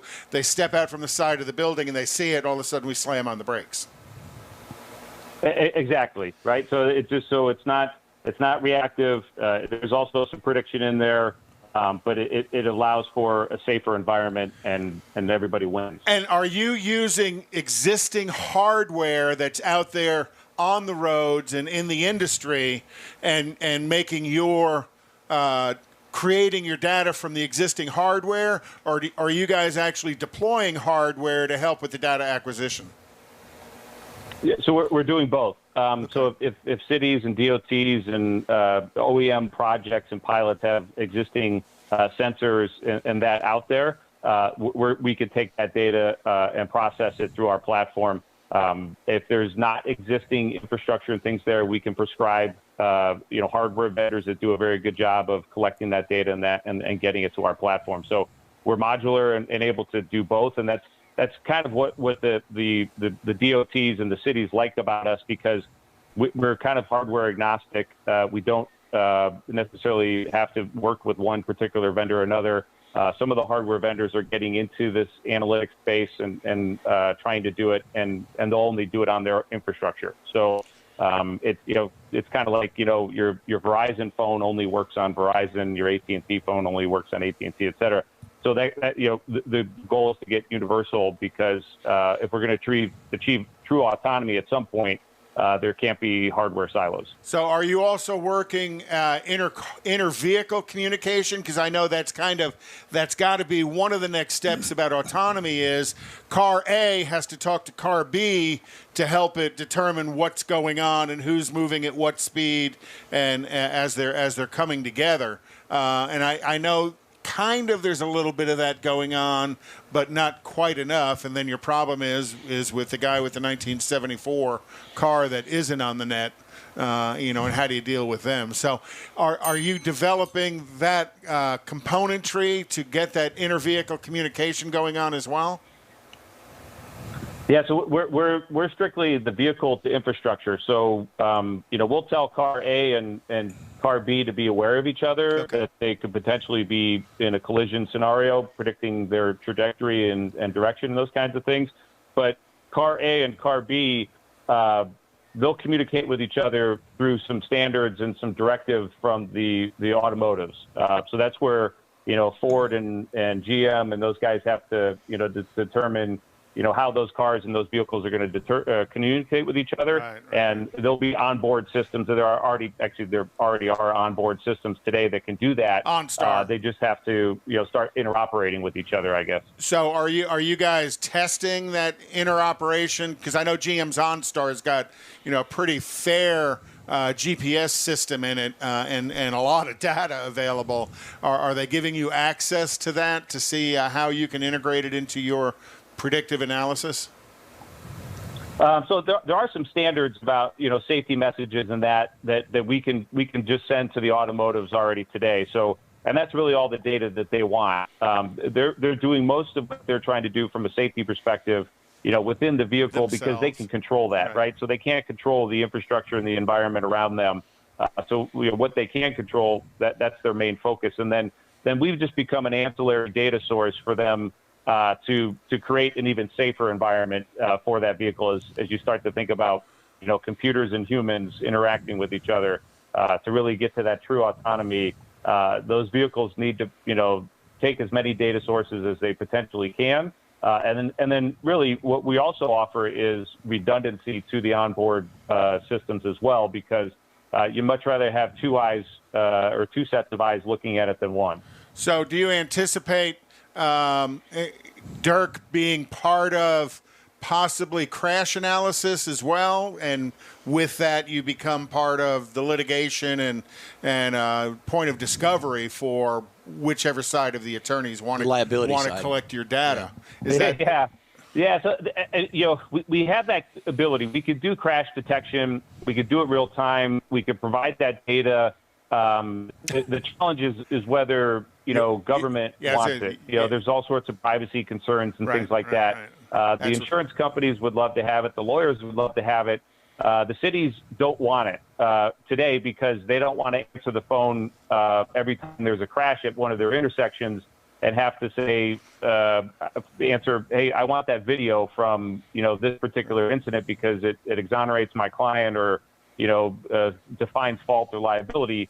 The problem is cities don't have the resources to do that. But there's a great article that Bloomberg did about some of this, infrastructure legislation that's coming down the pipe, that if you do actually sell that data, you could actually pay for a lot of infrastructure by selling the data that's out there today that would make sense. It's a revenue stream. So. We need more infrastructure.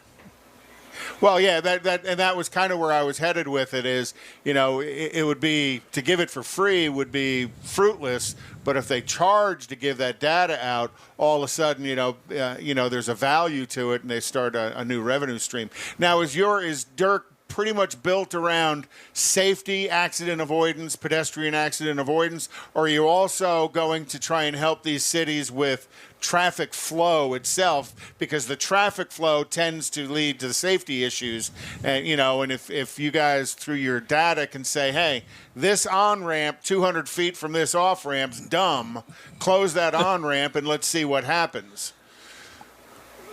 Yeah, absolutely. So we're focused on, safety, planning, and economic development. So to your point, is a bus stop in the right place or is it in the wrong place because of safety? Right.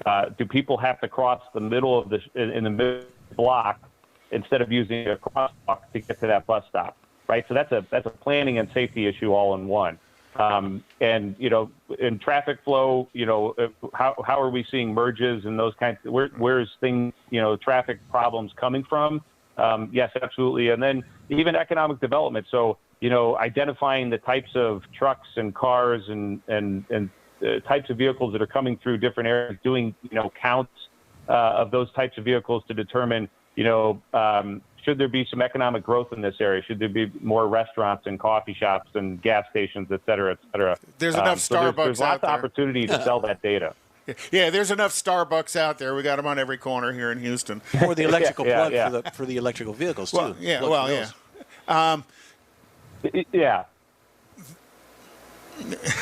Right ahead.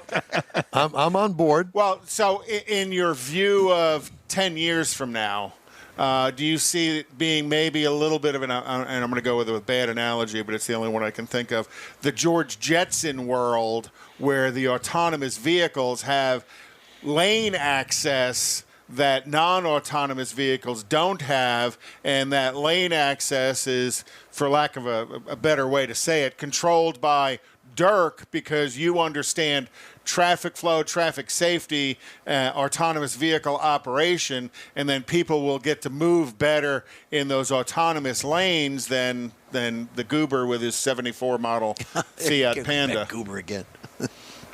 Yeah.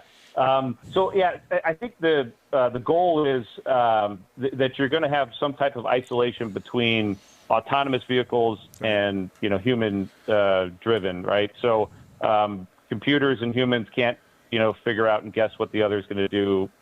Maybe a computer can guess a little bit more what a human can do, but maybe not the other way around. But so there's a challenge of how do you interact, and I think the short term philosophies around this are you build designated zones of just autonomous only in more densely packed, densely crowded parts of city, and it eventually turns into public transit is really what it is. It's another alternative form of public transit. Or like so maybe where buses and trains are more expensive to deploy, maybe you use Beep and those types of autonomous shuttles to move people more first mile, last mile types of which are more spaces. Flexible in routing. Because Absolutely. trains aren't and flexible. I think in some cities they're learning this where they could do an Uber has taught a lot of people about people are willing to pay custom pricing to get from point A to point B, and I think the shuttle and transit companies are learning this too, that they can now start taking your mass transit authority buses and they're smaller shuttles now, but you might see them in your suburban neighborhood as opposed to in a more downtown area. That'll take them out of the neighborhood and take them to a railhead where they can move on trains as well. Interesting. Or I could even see another changing autonomous driving vehicles, because I'm visualizing an HOV type thing to where coming down the Katy Freeway, here's a lane. Right. It's built Dedicated specifically, dedicated, so it's got all the markings that the vehicle can recognize. Well, even downtown, if downtown proper, Central Business District, they've got lanes for buses, although the buses are not autonomous. They're driven. Right. And then they also have bike lanes, too, that are designated. So let's introduce human-ridden bicycles around all these autonomous vehicles. I'm just saying that see how good Dirk is about predicting stupidity. They're already segregating lanes. Is what I'm saying. Right. But then but the idea of saying, okay, I've got a kind of a neighborhood type setup. Now I can go to your railhead, which is going to take me downtown on a certain autonomous vehicle setup, and then I can change over and get around downtown. Right. I think that's what he was talking about. First mile, last mile. Right. And then, I can see tying them together. So that's going to be the key, is the transition. So where is your biggest customers right now? And customers might not be the right phrase, but where are you most active with Dirk nationwide right now? So there's some great things going on in Michigan and Ohio. Some things going on in Nevada, California. We hope to be in Texas and Arizona here soon. And so as you think about cities that want to, there's this race for cities to attract, jobs and people. And, the cities that are trying to do their best to attract companies, Texas has got a good, a bonus of a low company tax incentive right now. So you got a lot of companies moving there. But so, you want to incentivize people to move to your specific cities.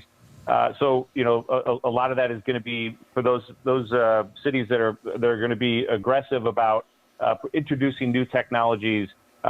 Because this next generation of folks who are coming up and coming out of schools and things like that now, they want technology to really run their lives. Those of, I don't want to date myself, but I'm 50 now, so I don't necessarily want technology running my life. I like the hybrid approach, but more folks that are growing up with who now this.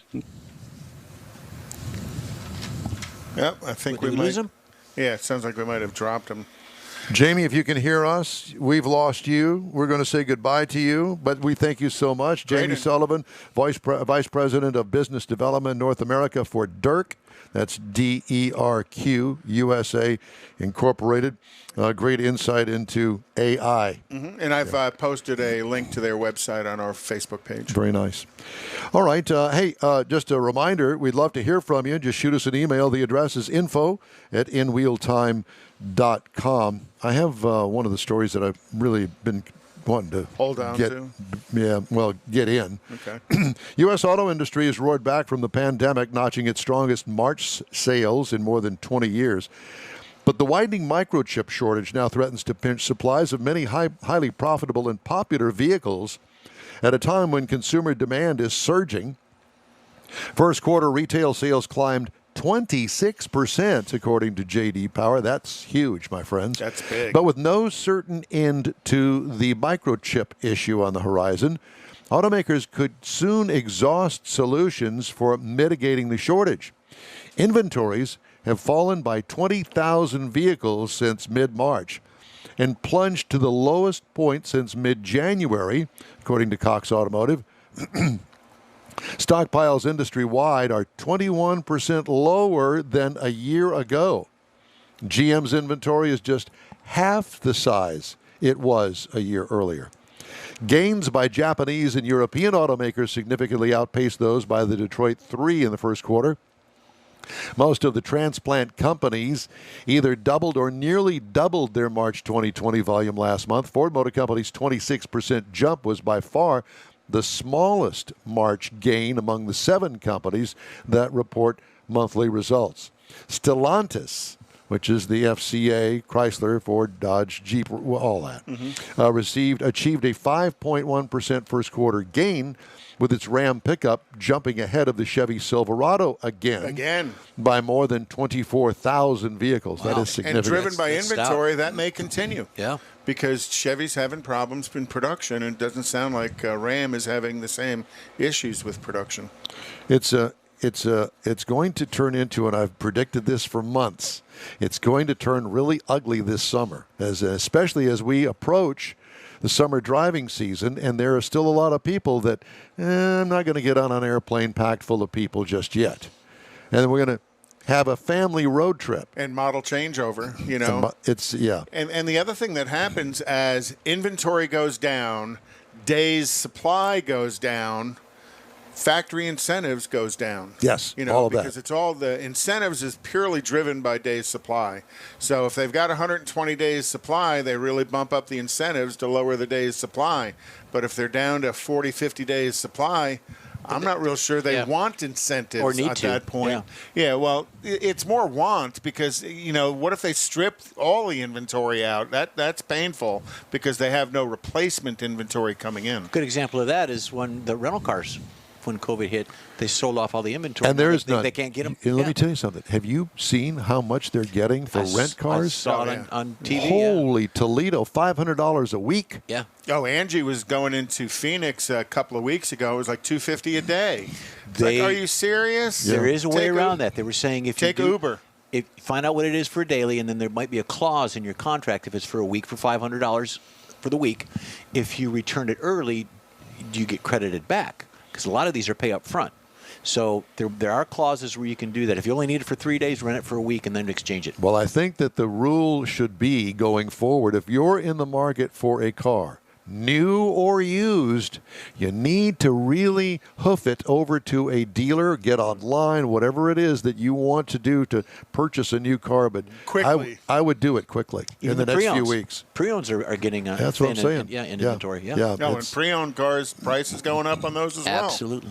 Quick break now. You're on the In Wheel Time Car Show. Stay with us. The Tailpipes and Tacos monthly cruise-in has become so popular you'll be able to attend at more locations. Enjoy fabulous Houston car culture at any of the 4 participating Lupe Tortilla Tex-Mex restaurants. Tailpipes and Tacos will be held in Tomball at Highway 249 near 2978, Bay Area Boulevard near the Gulf Freeway in Webster, the Grand Parkway just south of I-10 and Katy, and the Kirby location off the Southwest Freeway. Tailpipes and Tacos is the place to enjoy made-to-order breakfast tacos, fresh coffee, and awesome cars. Mark your calendar for Saturday, April 17th for the next Tailpipes Tailpipes and Tacos at one of the 4 participating Lupi Tortilla Mexican restaurants, 8 to 11 a.m. Tailpipes and Tacos is free and everyone is invited. See collector cars, hot rods, customs, originals, and resto mods. Cars from all over Southeast Texas cruise in and show off in this friends and family event. Start your Saturday off right at Houston's hottest cruise in. Tailpipes and Tacos, April 17th, 8 to 11 a.m. Participating Lupis are located in Tomball, Katy, West University, and Clear Lake. April 17th. In real time, we'll be broadcasting from the West University location on the Southwest Freeway, weather permitting. Is your business or company looking to stand out in a crowded advertising market? Looking to reach the real auto enthusiast? Well, you found it. You're listening or watching in real time, and so are your fellow enthusiasts. The In Real Time Car Show now reaches 500,000, and we can put together a marketing plan that will engage them in your product, business, or service. To get the tires rolling, just shoot us an email to our marketing director, Jeff Zekin. His address is jeff@nrealtime.com. If you're in charge of your company's small, medium, or large business anywhere in the U.S., let the On Hold Company help you retain customers and promote your business on your telephone system.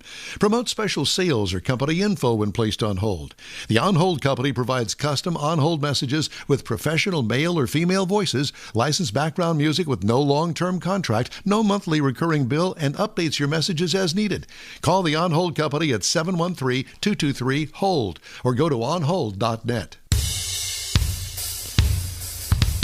Celebrating 10 years of award-winning car talk, this is the In Wheel Time Car Show. Just ahead, we talk to a female shop rat, her words, not ours, who loves cars.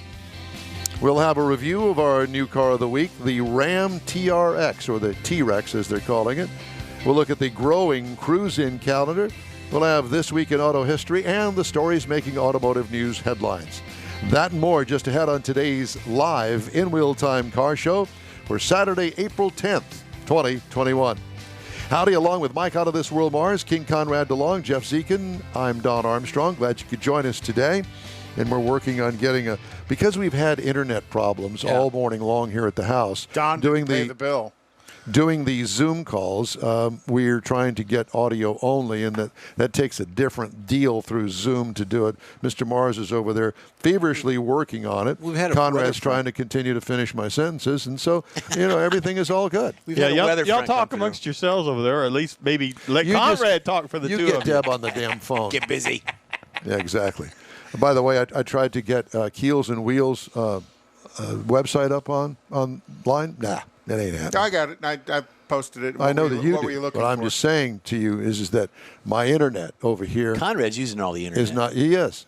No, I'm actually un-Wi-Fi, and I'm just running through my phone to Verizon. I'm not hitting Don's house. I'm not that hitting G-spot over there? Nope, not hitting his 5G spot over there at all. I'm just on Verizon straight up. I turned my Wi-Fi off, and it works. They're waiting for quite well. They're waiting for a comment from me, but I'm not going to lower myself to comment on that. Yes, you will. We'll just we'll just give you a couple extra minutes. Let it sink in. As you're still eating the black jelly beans. Well, as a matter of fact, I'm going to have 4 of them now because they're not. We want to listen to you chew on them. All right. Well, what did you submit? Oh boy. No, there you go. I'm gonna take my headset. Golly. Everybody else gets in trouble when they make noises on the mic because our broadcasting Hall of Famer has. We get called into the office after the show, and we get chastised for it. You see this? That used to be twice as big, but Don's busy eating. This is a big bag of mixed jelly beans, and some of them taste like ointment. Thank you. The word of the day, and others taste like soap. It's the doves. All right. Easter. But you've set this all up. You brought this in. I did. I'm good for that. So we'll leave it over there for the time being. Okay. And while Mr. Mars works to get Deb Sheets on the air, I have a mouthful of jelly beans. There you go. I do have that. I did want to remind you that tickets on sale for the 34th annual Express Lane NHRA Spring Nationals presented by Pennzoil. The dates, May 21st through the 23rd. We will be broadcasting there live on the 22nd of May. Mm-hmm. Looking forward to that. And the day before, we are going to be at the Houston Auto Show. Yes. I'll be So we're signing going to do a autographs. special Friday broadcast from the Houston Auto Show and pack up all the gear again, put it in the truck, and then haul it out to Houston Raceway Park. Yeah, Baytown. Yeah, Houston Raceway. I keep, Well, it's going to go into because I say Mars. Houston Motorsports Park with the Roundy Round races and Houston Raceway Park out in Baytown. So, Mars has got we're going to throw it all in Mars's truck to haul it out of there. Mm-hmm. I will be signing autographs at both locations. We need more Jeff to sign the autographs for everybody else. Mm-hmm. How you doing over there, Mr. Morris? Getting there. 5 tips to keep your garage organized. Conrad. The trunk of my car? No, the garage, where the car is stuffed into. I'll talk to Angela. Put stuff away where it belongs. Angela's the one who organized our garage she did? enough for me to get the car into it. She called a friend of ours who hired another friend, and they brought a trailer with the sheetrock, or not sheetrock, the plywood sides on it, and just started throwing stuff in. Is that the company where and I haven't missed a thing she's thrown out. Where you point at Just it like and the it trunk of your disappears? car. Huh? Yeah, junk.com or whatever point it at is. it and poof, it disappears. But have you seen the price of plywood lately? I haven't. Oh gosh, year and a half ago, you could have bought a piece of plywood for $12-14. It's $80 now. So Seriously? Yeah, paper, 85. Paper mills My have son raised got the a prices. quote yesterday. Yeah. Well, 5 tips for keeping your garage organized. Get rid of cardboard. That's the boxes. first one. Is that tip Boxes. number one? That's tip number 1. Get rid of cardboard. Cardboard. So if you've got, boxes of stuff, get rid of the cardboard boxes. I bought these plastic tubs from Walmart. They're cheap, right? And you can see through them.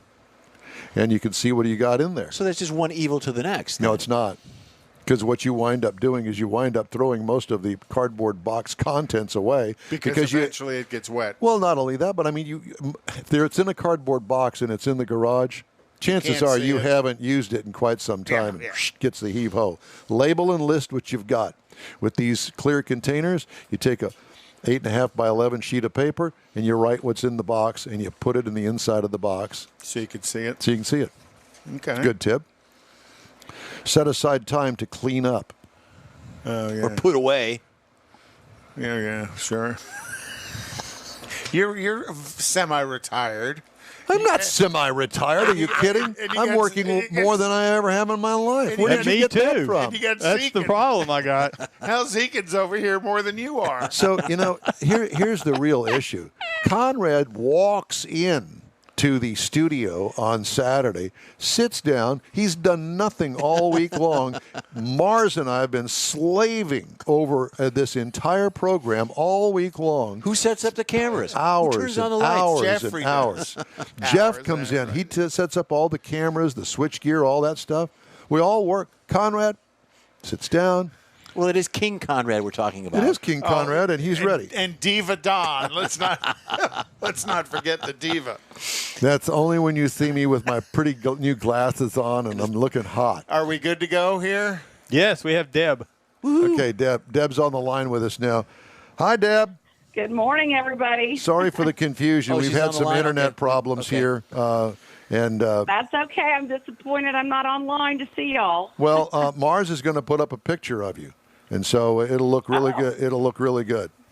So, Okay. Deb Yeah. is a multi-talented gal that, in her words, a female shop rat who loves cars. I mean, I love the description, but I wouldn't call you a rat. Well, sometimes I'm crawling around on the floor like a rat. You know how that works. I do know how that works because I do the same thing. So I guess we're all kind of rats in a way. So give me a little background on you. How did you get your automotive prowess? How did you get into the car thing? Well, I would say it all started when I was a kid, and Dad would take me to the stock car races. Oh, cool. And I just watched those roundy round guys and thought they were the best thing I ever saw.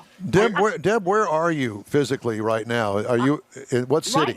Right now I'm in Bella Vista, Arkansas. Okay. Is that where you went to the roundy round races? No, I'm originally from Washington, Iowa, and we would go over to the Columbus Junction dirt track. Yeah, and take on the Saturday night races over there.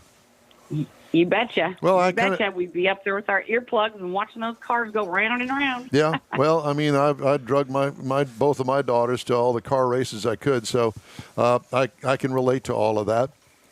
But then there's no place to go but in the pits, let me tell you. Yeah, because if you're sitting at the entrance to turn one, you're getting hit with clumps of dirt the whole race.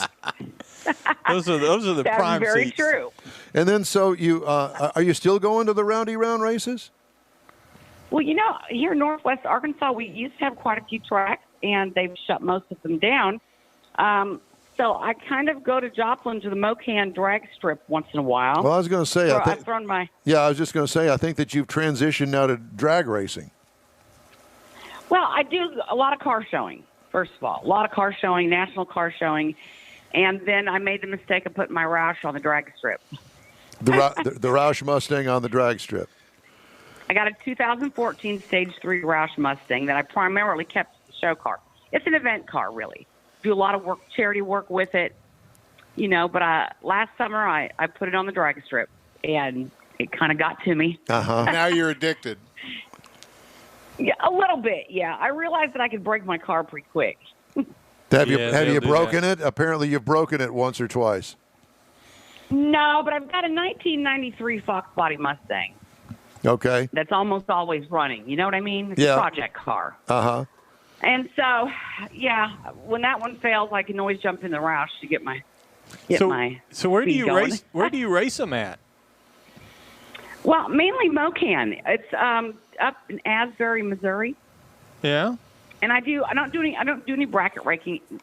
It's all just for fun, charity stuff. Shootouts. Just messing around. I'm not a serious one. I just play around with it. Boys versus girls, girls versus girls on the drag strip, that kind of stuff. I would say really that's one place where if you know how to handle your car, it's gender neutral. If you got the right car, that's where we can maybe equal out a little bit. So Mustangs versus Camaros. Oh, don't even ask me that question. I'm going to say it depends on the driver. Oh, very much so, very much so. And how much money you have that you've been able to spend on your car in modifications. So what kind of modifications? That's absolutely true. What kind of modifications have you done to your Roush? Well, actually, the Roush is not modified by me. I ordered that car from Mel Hamilton Ford in Wichita, Kansas. Like 2013, I ordered the 2014. I know that store well.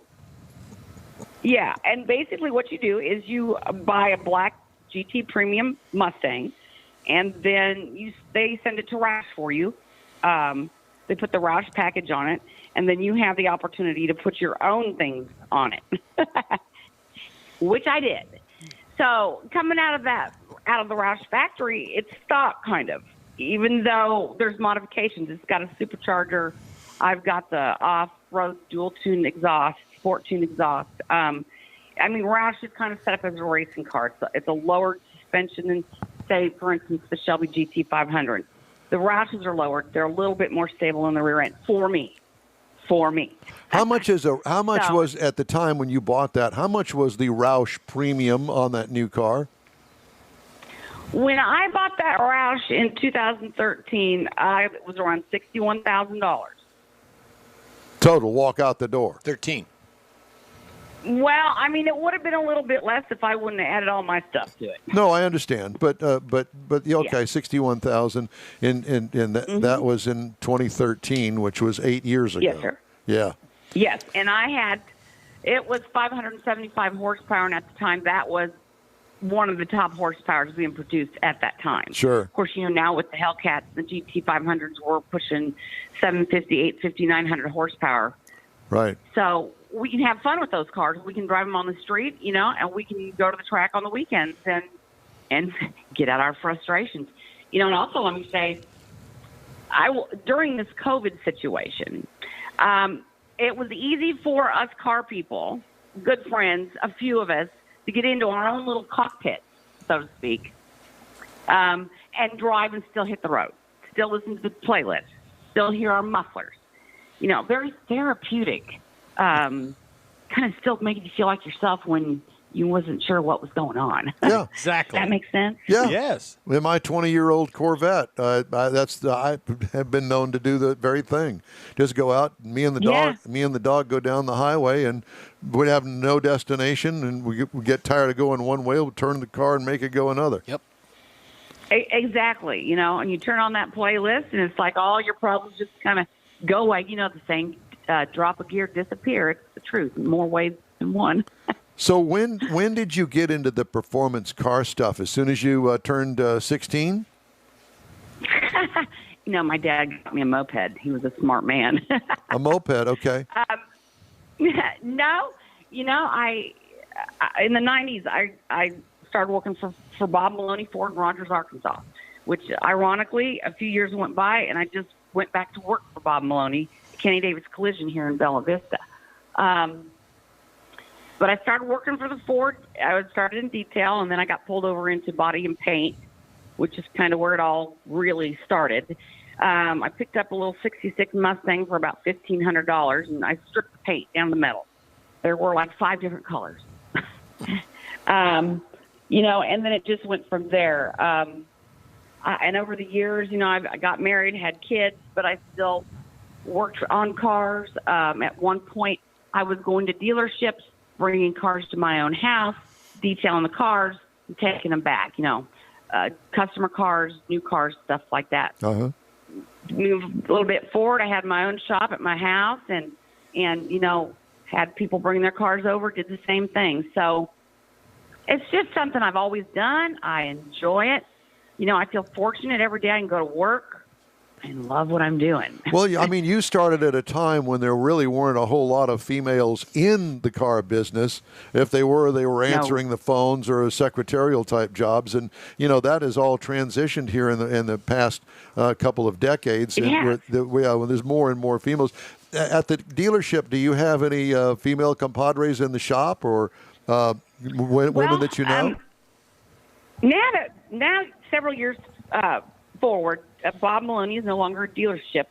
We've got different shops. We've got 4 different collision shops in the area: Bella Vista, Rogers, Bentonville, in Silent Springs, I believe.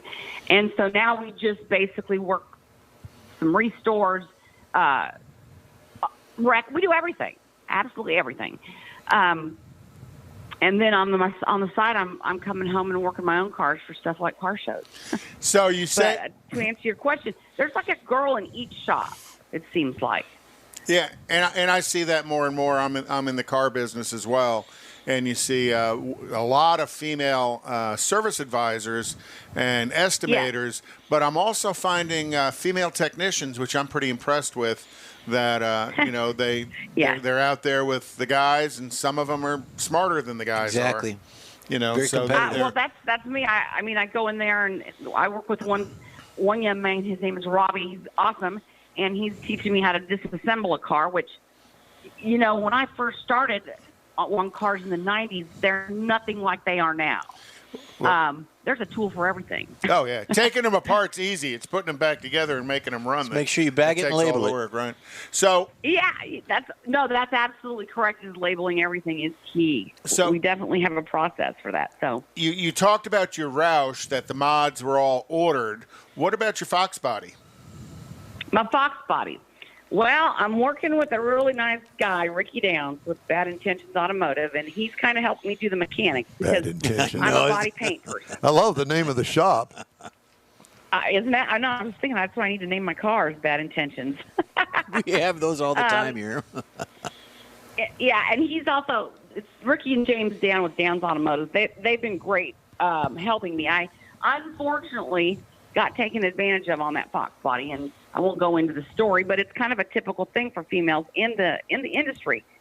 They'll take advantage of you thinking, oh, well, she can't take that motor apart, or she's not going to find this out, whatever. And guess what? Yeah, I'm going to find it out. And so we did kind of find a nightmare of a mess on that Fox body with the supercharger off, and it had been filled with a lot of silicone. So Ricky's been working with me for about 6 months now, trying to just get this motor rebuilt, basically. when I originally bought the Fox body, it was pretty much a roller. We salvaged the Cobra intake and the power dyne blower off of it, and then rebuilt the rest of it block up. And so next I got to move on to the suspension. You know how it goes. Yeah, the faster you go, the more money you spend on it. Yep. But for myself, what I have done to it, I've completely gutted the inside. I filled the inside with Dynamat to, knock down the engine heat, cut down those old car vibrations, shake, rattle, and roll. Put new carpet in it. Got some, I call it a hodgepodge Mustang because it's not a matching numbered car. I get the parts. We get the car running. I have fun in it. That's it's what a driver. Yeah, the only thing that's important to you is to have fun in it. Mm-hmm. Just a lot of fun in it. And, it's a smaller car. Oh, yeah. And I'm kind of a short gal. And I have to have my seat way up sometimes to drop the clutch. And so I really enjoy this Fox body a lot. And I appreciate Ricky helped me work on it because I'm not much of a mechanic yet. You're getting there. I know enough to really damage a car, probably. Yeah, but you're learning. Yeah, that's the thing. I Yes, mean, you sir. got to have to want to learn. Well, Deb, it's great to talk to you. Thank you so much. Great I know it. personality, and we hope to have you on again soon. Do you ever make it down here to Houston? I have not. I would love to. I'd love to sometime come back on the show where you guys can actually see my cars. Absolutely, and we plan on doing that as soon as we get the internet upgrade. We need to get some technical things fixed. Yeah, we need to do that. But that's okay. but I understand. But at any rate, if you'd like, you're more than welcome to send us some photos of it and yourself, and we'll post them on our website, on our Facebook page. You bet. I got you. All Thank right, you very much. Kirk Harris says hello, Deb. Okay. Hello, and I appreciate the chance to talk about cars anytime.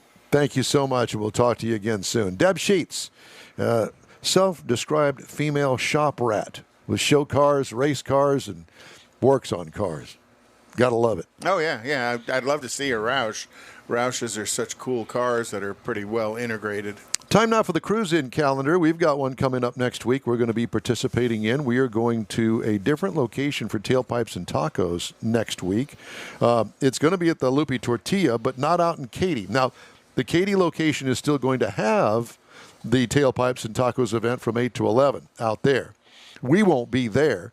We'll be down at the new location of another store down there at the Kirby Drive Lupe Tortilla. And 59. Yeah, the Kirby Drive. It's called the West U location or downtown location. It's closest to downtown. But whatever the case may be, we're going to be there from 8 to 11, and we encourage you to stop by. And even if you don't have a car that you're going to cruise in or show at this cruise in, stop on by and say hello. We'd love to talk to you and love to see you. I'll be signing autographs.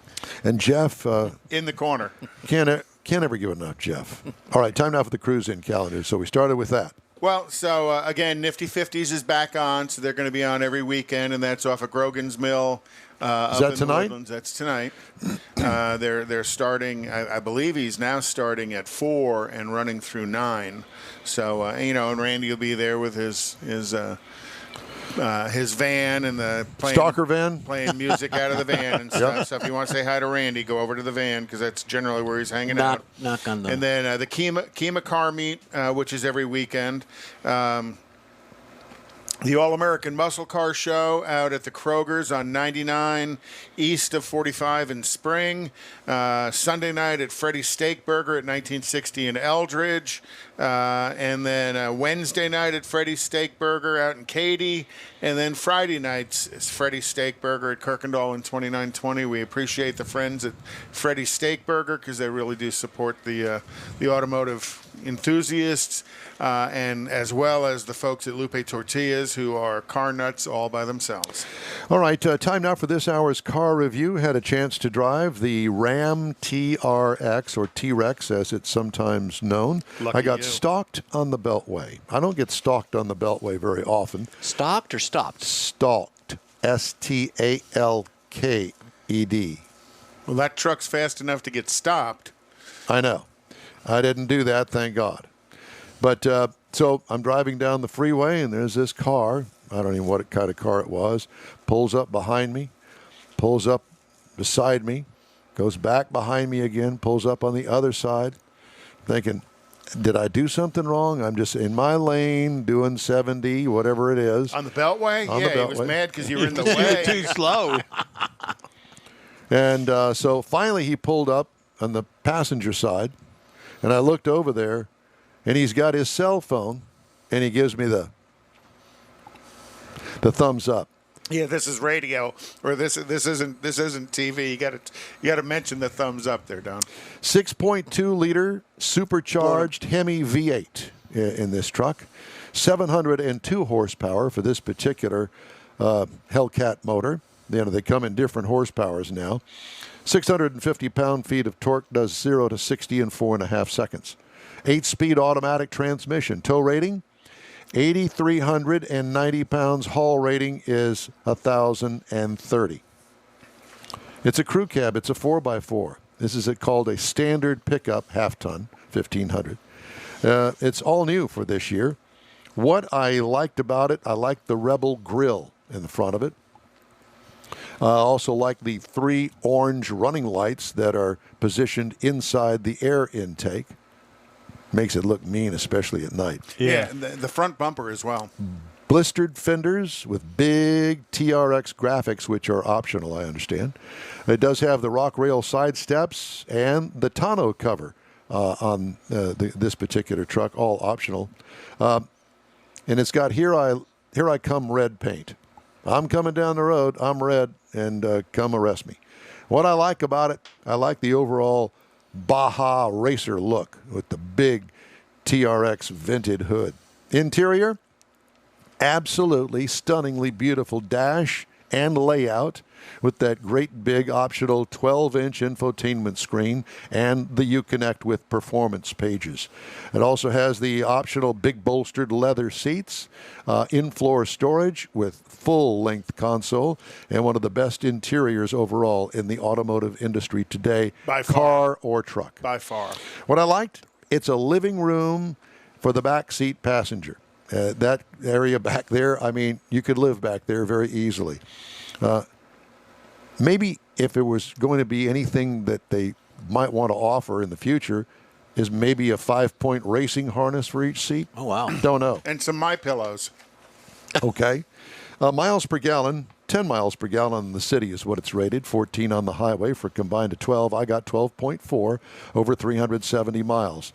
It's got a 33-gallon gas tank, and it will use every ounce of it.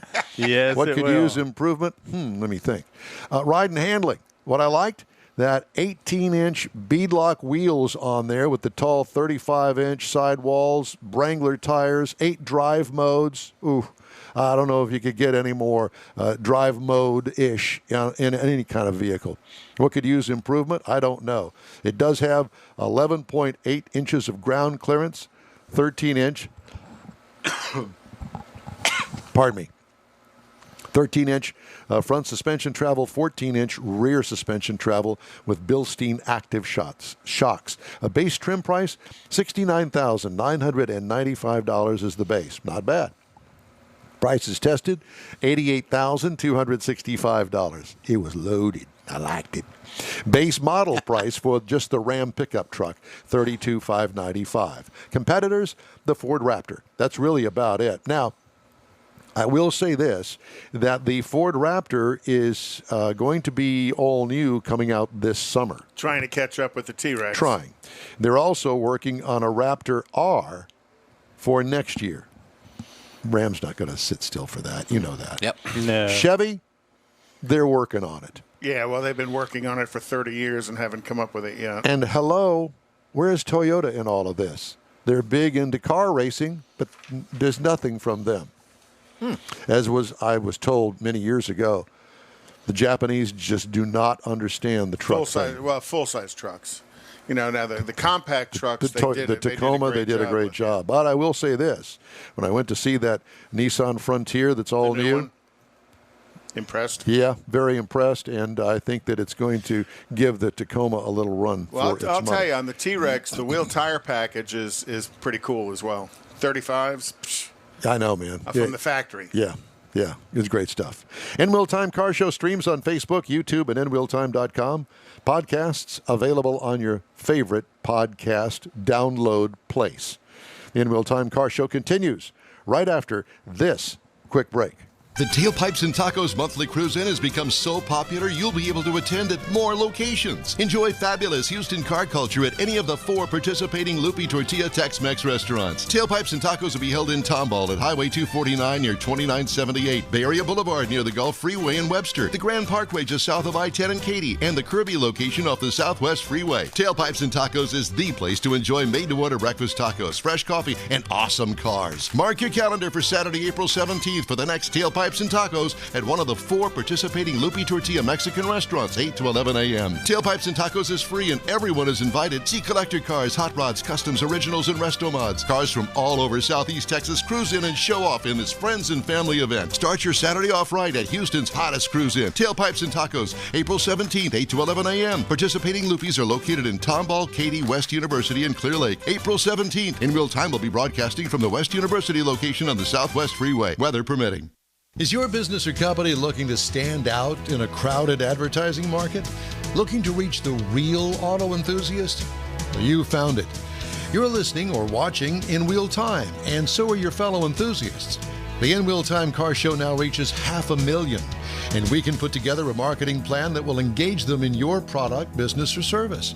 To get the tires rolling, just shoot us an email to our marketing director, Jeff Zekin. His address is jeff@inwheeltime.com. Celebrating 10 years of award-winning car talk, this is the In Wheel Time Car Show. Your weekly go-to all things automotive place. Howdy, along with Mike Out of This World Mars, King Conrad DeLong, and Jeff Zekin. Don Armstrong here with you. So glad that you could join us today. And we've got a guest coming in on Zoom right now, and his name is Jim Owens. He's the Shelby marketing man and ambassador of Goodwill. Jim, thanks so much for joining us on a Saturday. We're so glad to be here. You know, a week before National Mustang Day, what better time to than reach out and talk to our friends in Houston? Well, you're not busy or anything, are you, Jim? Yeah. We're getting ready. We're going to actually be down in the great state of Texas this coming week. We're doing the Shelby GT500 track tour at Texas Motor Speedway at Bruton's Place. And we've invited about 400 people to come in and drive the Shelby GT500s with the Ford Performance Racing School. I know that we all got our invitations, and 404. We all got our invitations, and unfortunately, we're just going to have to decline because we're all so darn busy down here. Not. Well, I mean, honestly, I thought we reached out to most of the Tawa people. I can ask my communications team. No, to have you. No, Weird. Jim, I'm just jacking with you, my friend. And no, not to worry. It's all good. I was going to say, they're doing 160 on the Roval. Texas Motor Speedway is actually knocking a hole in the wall so we can use the inside road course and the Roval, the outside oval. So in the hot laps, people are going to be probably getting up to about $160 coming in before the paperclip. I'm not worthy of driving something like that, but I sure am worthy of sitting in that front passenger seat. Yeah, I'll do that any day. Well, the cool thing about it is... Yeah, so you know what we do, right, is we let them drive first with the instructors in their headset, and then we give the hot lap, right? We don't give the hot lap first. Yeah, show them what it can do, and you've got a pro there. So, what kind of prep do these cars go through to do this? Yeah, so we did it back in 2015, 2016 with the GT350. Yeah. And we tried to go to every track that Carroll scored points in the 60s that was still running. We missed one of the Washington tracks, and then we missed Watkins Glen because they were repaving. And now we're doing it on the GT500 as well. But what we do is our proving grounds have a certification assessment. So when the engineers go and drive the vehicles to do the testing, there's a certification process. And each of those vehicles, before they get on the reliable carrier, go straight through the same engineering testing assessment that the test vehicles do. So we want to make sure not only our customers, safe on a track, but also, safe from COVID. So, Jim, you don't do any. You don't do any special prep for these cars that are on this tour with you? No. So we have both the carbon fiber handling package cars, the carbon fiber track package cars, and just the handling package cars. So, those come with camber plates, adjustable camber plates. So we do set the setting to, what's in the owner's manual for track use. Other than that, these are the same. They come off the dealership showroom. These are Shelbys. These are what's expected of that car and that brand. I know, but they don't have to make it up to take it to the track. It's made to take to the track. Well, I understand, but I hear of factory race cars, and the factory does make an R or whatever designation they've got, and if you really want it to go extra fast, well, okay, you can do that. That's when you go get the Hertz car. On this car, we want it to be the actual car that you can take off the dealer lot. So, for example, when we did it in Las Vegas before COVID, and we ran the drag strip and the road course, and literally people were running mid 10.8 stock. Wow. Stock. Yeah. Bone stock. Yeah. So we want customers to enjoy the car. And I mean, if you think about it, and you guys have chatted with me before, we offer the Ford Performance Racing School for everybody who purchases a GT350, a Mach 1, a GT500, a Raptor, the old Focus RS, even going back to Boss 302. Those are the same cars that are doing. Last year we put almost 6,000 people through those classes. Wow. And those are the exact same vehicles that you get at the dealership. Jim, what does a Mustang go through when it comes to Shelby?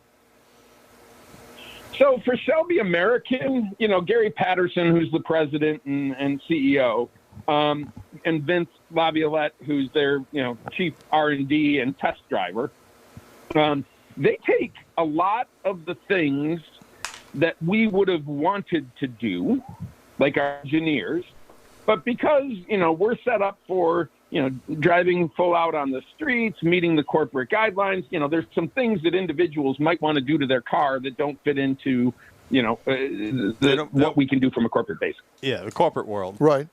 But I mean, then Gary and Vince make it a wide body convertible with wider tires and 850 horsepower. Right, but it doesn't stop there. I mean, don't you do some sort of body strengthening, some sort of suspension work, and obviously engine work?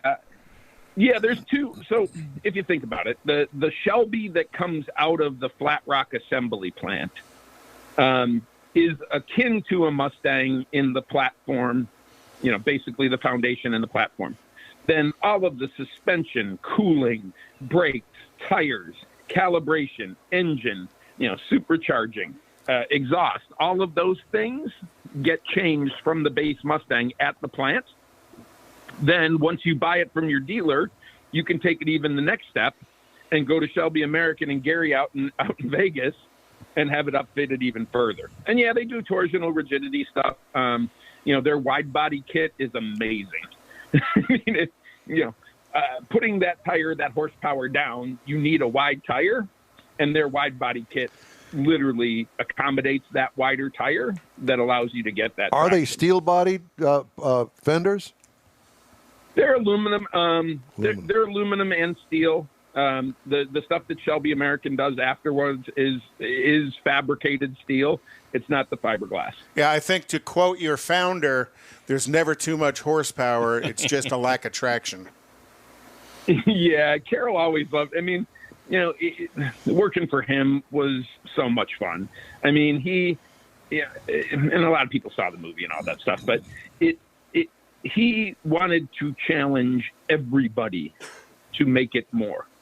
And, I remember him walking in with Derek Kuzak, who used to be the chief engineer for the company, and he'd walk in and he'd be like, Derek, I need more horsepower. And that's, back when we had 500, and then we went to 540 on the KR, and then 662, and now 760. I know someplace he's looking down and smiling and absolutely. asking still for more horsepower. Yeah. So, where are you currently physically located? I'm in Dearborn, so I went and worked for, I worked for Ford for 22 years, left and went to work for Carroll for 4. When Carroll started getting sick again and, thought it was closer to the end, he wanted somebody back on the Ford side who was Shelby. So I went back to work for Ford. So I worked in Dearborn, mostly out of my house now, given COVID. But we still are doing our events this year, which is nice. The outdoor events, we're doing them safely, obviously, both from a track and a COVID standpoint. But yeah, so I came back in 2012. So launched the Boss 302, the 2015, the Gen 6, the GT350, then went over to the Ford Performance team and launched the Ford GT, working for Henry Ford III. Then when the 2020 Shelby GT500 was going to launch again, I had to come back over and do that. Of course you did. Jim, do you ever get into the stable of Mustangs there and then take one that's dropped the top and take it down Hines Drive? Yeah, it's kind of interesting. My girlfriend's son has an 06 that he's updated it to include the Ford Racing cams, the air intake. He stole my KR exhaust. It sits at about 106 decibels at idle. Oh, gosh. That one out occasionally just to have some fun with the neighbors. Yeah. Hines Drive was a big meetup place back in my day. Yeah, Hines Drive and Woodward still the place. Like he went out with his buddies last night, went and saw a movie, and then they went to Hunter House and Dairy Deluxe and cruised Woodward in the Mustangs. It's what you're supposed to do. So it still happens even today. That's what you're supposed to do. Jim, is Shelby making a pickup truck? Yeah, and they've done such a great job. There is a pre-title version in partnership with Tuscany, which is out of Indiana, where they make the F-150 and the F-250, which is, bigger horsepower, much larger, racing kits, big tires, different exhaust. Not unlike the automobile industry, trucks are doing more than cars. Oh, gosh. I mean, obviously the SUVs, from Ford's standpoint, I have the Mustang and the Fusion left from the car side. And Gary and even like the people at Roush, they're doing more trucks right now than they are doing Mustangs from a modification standpoint. Well, the beautiful thing is Shelby is active in the enthusiast community. You guys are out there coming to meets, going to meets, asking to join the Mustang clubs, events and stuff, so that you become the face of Shelby that they have easy access to. So, yeah, they have their cars, but a lot of times people may have those cars, but they never get to see the people who build them. And with as much time as you spend and others within the organization spend at all of these meets, you offer that over and above what most all of the other modifiers are out there doing. Yeah, I mean, we work closely with Shelby American, from the Ford side. Like, honestly, we go to all those events. I mean, you guys have seen the stuff that we do. Shelby joins us. Roush joins us quite a bit. So there are even like Classic Design and Gateway Classic Mustangs. Those groups, like I've traveled with them for 20 years. Like, and they're part of the enthusiast fabric. Right. Because it is more than just a car. Right, it's a lifestyle, and it's something you engage with. Like for National Mustang Day, on Saturday we're going to be starting at the Detroit train station, the building that Ford bought and is refurbishing. We're going to head out to Haggerty's car collection in Ann Arbor. Then we're going to come back to Dearborn and Ford's garage, and I'll bet you we have 300 Mustangs, including Mach-E's, the Mustang Mach-E's, and the Shelbys and the Roushes. All joining us together because it is a group and it's a family. And, Roush has specific product attributes they put in. Jack and his team, really have specific attributes. Carroll and his merry band of hot rodders have the same thing, different attributes. So you can like Shelby without not liking Roush, right? So it's not a competition. It's a family. Right. And is there you mentioned it, so I'm going to ask, is there a plan within Shelby American to play around with the Mach-E? Again, I can't speak for Gary and the team. I used to be able to. Now I'm, a former employee. But, Gary and Vince and the entire team out there are always looking at the next available Mustang, SUV, or truck to modify. So it wouldn't be surprising to me in the least bit, because that's instant torque. Yes. Carol tested a natural gas and electric Cobra back in the day in the parking lot at Gardena, and doing like huge burnouts and smile on his face when he came out of it was, unbelievable. And the torque is instantaneous. Right. Right. And there's a lot of things you can do to have fun with those. And, the Ford team and the Mustang Mach-E GT and the GT Performance package, the suspension and handling on the Mach-E GT was done at our race center in Charlotte, on our simulators there in Charlotte. Oh, wow. So, so the Mach-E is a good, proud member of the Mustang family, and I'm sure people are going to tweak it. Now, differently, obviously, right? You don't put a supercharger or exhaust on it, right? But, they will be tweaking calibrations and battery packs, I'm sure, to have a lot of fun. The aftermarket always does it. It'd be cool to see at SEMA. What are sales like now with the GT500? I mean, is the demand you can't build them fast enough? 6 months, 9 month wait, that type of thing. Yeah. So on those vehicles, and historically, normally I don't call out a specific number. Like on Boss 302, we said we're going to do 3,000 in the U.S. of the base Bosses and 700 of the Laguna Secas. In GT350 in 2015, which was the launch year, I said I'd do 50 of the Tech, 50 of the Track, and 37 of the R to match the number that Carol thought was built in originally in 2015. Other than that, we limit production, right? We will not fulfill demand, period. Yeah, and that's intentional. There is a waiting time associated with it. We will do, how do we say this? A limited number that ensures that the customers who buy them maintain the value in their vehicle. Well, that's well put. Yeah. That's a company man if I ever heard one. I like your style. I've been doing it for a few years. Yeah, apparently. You don't want that, right? You don't want to. You want it to still be special.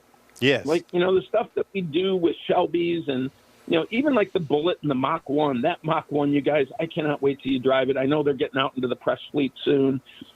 We went up to the streets of Willow, and then I ran it at Mustang Club of America 45th anniversary last weekend at Road Atlanta. That car on the track is so much fun, and then so docile and responsive on the street. And again, that's going to be another limited production. We're not going to build to full demand. So there's a lot of those out there, and we're just happy that, our engineering men and women have developed those product attributes that our Mustang faithful love. Well, your Mustang fanatics love, because they are a fanatical group of owners, proud of the ones that they own and always wanting the next one as well. So the new Mach 1 is going to be a huge hit. Yeah, we were at Barrett Jackson 2 weeks ago, and we auctioned off VIN 1 for JDRF.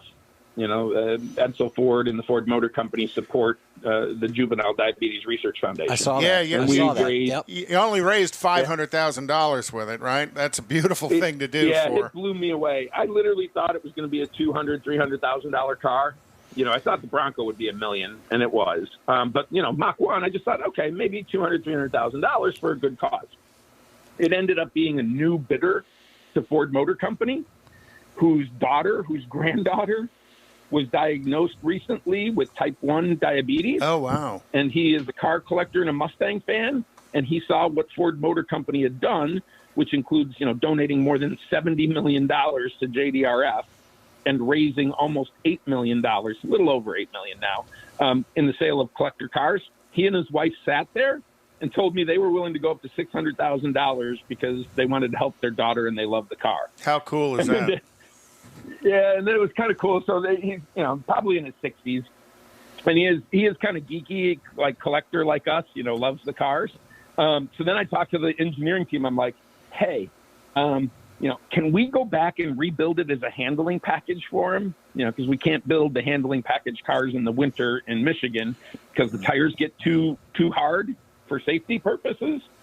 And, we were building the car because we thought Barrett was going to be in January, so we couldn't put the handling package on it.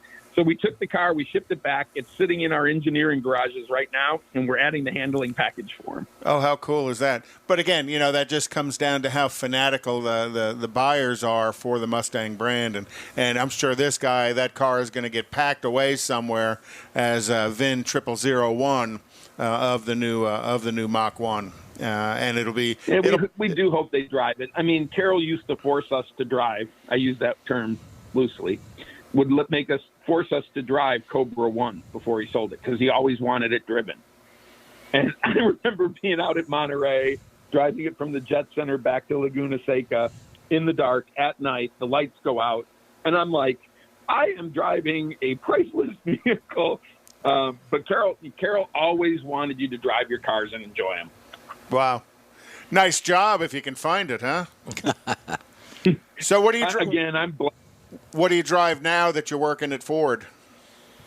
So I'm in the middle of moving right now. So I drive an F-Series. I still have my one-of-one 07 GT500 KR from when I was working with Carroll. So I take that out when I can. And then I take one of my favorite cars to drive is the flat plane crank GT350. Yeah. What a sound, one of the vintage editions. There's that music that a flat plane crank makes, pulling torque all the way up to 8,250 RPMs is a magical experience. Yes. And I still love driving that one.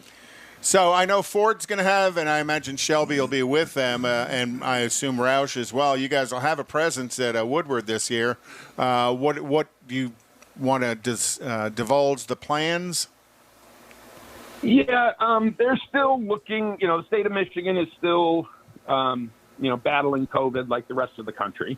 So if Woodward, and right now it is still scheduled to go on, and if it does go on, we will still be doing Mustang Alley at 9 Mile in Ferndale at Woodward, and hope for more than 1,000 Mustangs to show up. We always do something fun. One year we did a burnout box. So the neighbors decided that all the smoke rolling through the neighborhood wasn't a good thing. Hey, you're just keeping the mosquitoes down. Jim. But we'll always do something fun there. Jim, it is a true honor and pleasure to talk to you, and we wish you the best of luck. Let's stay in touch, and we hope to talk to you again soon. Keep us up to date if anything comes down the pike.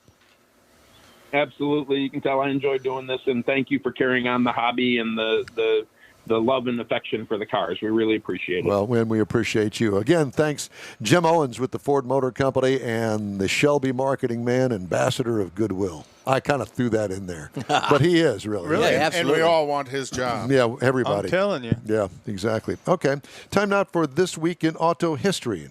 You have that, I believe. And Jeffy will cue up the video. We're queuing. This week in auto history. In 1926, Grand Prix racer Jack Brabham was born in Hurstville, New South Wales, Australia. He was credited with having run the green decade of Formula One racing between 62 and 73, where the British Formula One teams won 12 world championships, all with that British racing green. You had mentioned the British racing green earlier in your review. Brabham raced alongside greats like Jim Clark, Jackie Stewart, Graham Hill, Denny Hulme, and actually Jack Brabham's son, Jeff Brabham, was also an F1 Formula One driver. In 1932, Ford Motor Company publicly unveiled the V8, the flathead 8-cylinder V8, and became a huge hit, and that was built all the way through to the 50s. Early 50s was the Ford flathead V8 in different iterations. In 1970, AMC, the company that first introduced the compact car back in the 50s, introduced the Gremlin. Yes. America's first subcompact car. AMC was the only major independent car company to survive the 70s. Was that the first hatchback? No. No. There were others prior to that. In 1993, Alan Kulwicki, the 1992 Winston Cup Championship, passed away in a car crash near Bristol, Tennessee. Alan, the son of a USAC mechanic and engine builder, Jerry Kulwicki, grew up in Milwaukee. His father didn't approve of his son racing cars, but again, Alan won the NASCAR championship. And if you ever watch, some of the NASCAR guys will run backwards. Yeah. That is called the Polish victory lap, and that is all in honor of Alan Kulwicki. That's the way I drive. In 1996, the Museum of Modern Art in New York City placed the Jaguar E-Type in its permanent exhibit. And one of 3 cars to be honored with that. In 1998, German automaker BMW bought Rolls-Royce for $570 million. And then in 2001, Big Daddy Ed Roth, famous artist, auto builder, and cartoonist who created the hot rod icon Rat Fink, and you can see it over my shoulder here, and other extreme characters. He passed away at the age of 69. As a custom car builder, Roth was a key figure in Southern California's custom culture of the hot rod movie, hot rod era of the 60s. So. And we're going to do a little bit more on Big Daddy Roth next week. And why next week? Because I had all of this prepared for this week, and I just got a note here that says out at 5:56 at 56:15. So I'm going to give that back to you, Don. Trying to get you ahead of the game. He didn't finish your sentence. Well, he could. No, I don't do that. He's going to go ahead and start the next one. So. Anyhow, we're getting visitors here at Studio A. We're in live studio audience. Well, that's okay. We're always willing You're welcome to come in. We'd love to have you. I have a chair right come here. On in. Got a chair. See, it's Jeff's wife, Kathy. So that is this week in automotive history. Well, thank you very much. The end. All right. Well, we'll go with that. Next week, we will be at Tailpipes and Tacos, at a different location that we normally are at. Now, the Tailpipes and Tacos event will continue as it normally would out at the Katy location. Where we normally would be. Next weekend, we're going to be at what is called Loopy number 2, which was the first expansion, and that's going to be at the Kirby Drive location next to Academy Sports and Outdoors, right there on 5969, the Southwest Freeway. We'll be there from 8 a.m. to 11 a.m., which just happens to coincide with the Tailpipes and Tacos hours. Strange how that worked out. Yeah. So we invite you to come by, and hopefully you'll stop in and say hello, whether you've got a cruise-in car or not, because you can come in, park your car separate. Check out everything else that's there. Yeah. It's a fun event. It's a family event, and they'll have breakfast tacos, and they'll also have Bloody Marys and mimosas. Those funny little orange juice drinks. I prefer the Bloody Marys. I do too. I prefer the tacos. 5 or 6 of them. Taco centers. Yeah. So at any rate. And all right, I'll be signing autographs. Nice save. Thank you. We're going to take a quick break. We'll be back to wrap up today's events after this. The Tailpipes and Tacos monthly cruise-in has become so popular you'll be able to attend at more locations. Enjoy fabulous Houston car culture at any of the 4 participating Loopy Tortilla Tex-Mex restaurants. Tailpipes and Tacos will be held in Tomball at Highway 249 near 2978, Bay Area Boulevard near the Gulf Freeway in Webster, the Grand Parkway just south of I-10 in Katy, and the Kirby location off the Southwest Freeway. Tailpipes and Tacos is the place to enjoy made-to-order breakfast tacos, fresh coffee, and awesome cars. Mark your calendar for Saturday, April 17th for the next Tailpipes and Tacos at one of the 4 participating Loopy Tortilla Mexican restaurants, 8 to 11 a.m. Tailpipes and Tacos is free and everyone is invited. See collector cars, hot rods, customs, originals, and resto mods. Cars from all over Southeast Texas cruise in and show off in this friends and family event. Start your Saturday off right at Houston's hottest cruise-in. Tailpipes and Tacos, April 17th, 8 to 11 a.m. Participating Loopies are located in Tomball, Katy, West University, and Clear Lake. April 17th. In real time, we'll be broadcasting from the West University location on the Southwest Freeway, weather permitting. Is your business or company looking to stand out in a crowded advertising market? Looking to reach the real auto enthusiast? Well, you found it. You're listening or watching in real time, and so are your fellow enthusiasts. The In Wheel Time Car Show now reaches 500,000, and we can put together a marketing plan that will engage them in your product, business, or service. To get the tires rolling, just shoot us an email to our marketing director, Jeff Zekin. His address is jeff@inwheeltime.com.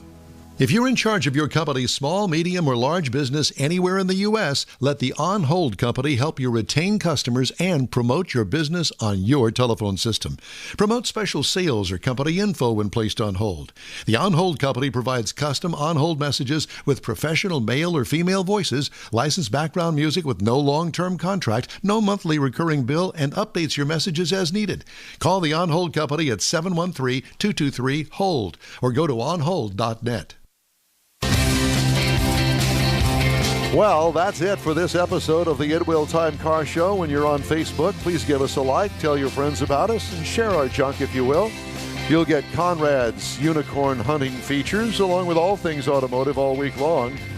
The In Wheel Time Car Show streams on Facebook, YouTube, Twitch, and on InWheelTime.com. Podcasts are available on Pandora, Amazon, Apple Podcasts, Spotify, Stitcher Radio, iHeart Podcast, Google Podcast, and Podcast Addict, among others. Special thanks to all of our guests today. The In Wheel Time Chief Engineer is the fabulous David Ainsley. Our video technical director, sales and marketing man, Mr. Jeffrey, we need more Jeff Zekin. This week's In Wheel Time Car Show is produced and directed by Chaos. For booking agent and podcast man Mike Out of This World Mars, his royalty king Conrad DeLong. I'm Don Armstrong, inviting you to join us for our next live show next Saturday, 8 a.m. to 11 a.m. Central Time, where we'll be broadcasting from a new Tailpipes and Tacos location on 59, the Southwest Freeway, between Shepherd and Kirby Drive, next to Academy. Right here on the Smoke and Mirrors Network. Goodbye for now, everybody.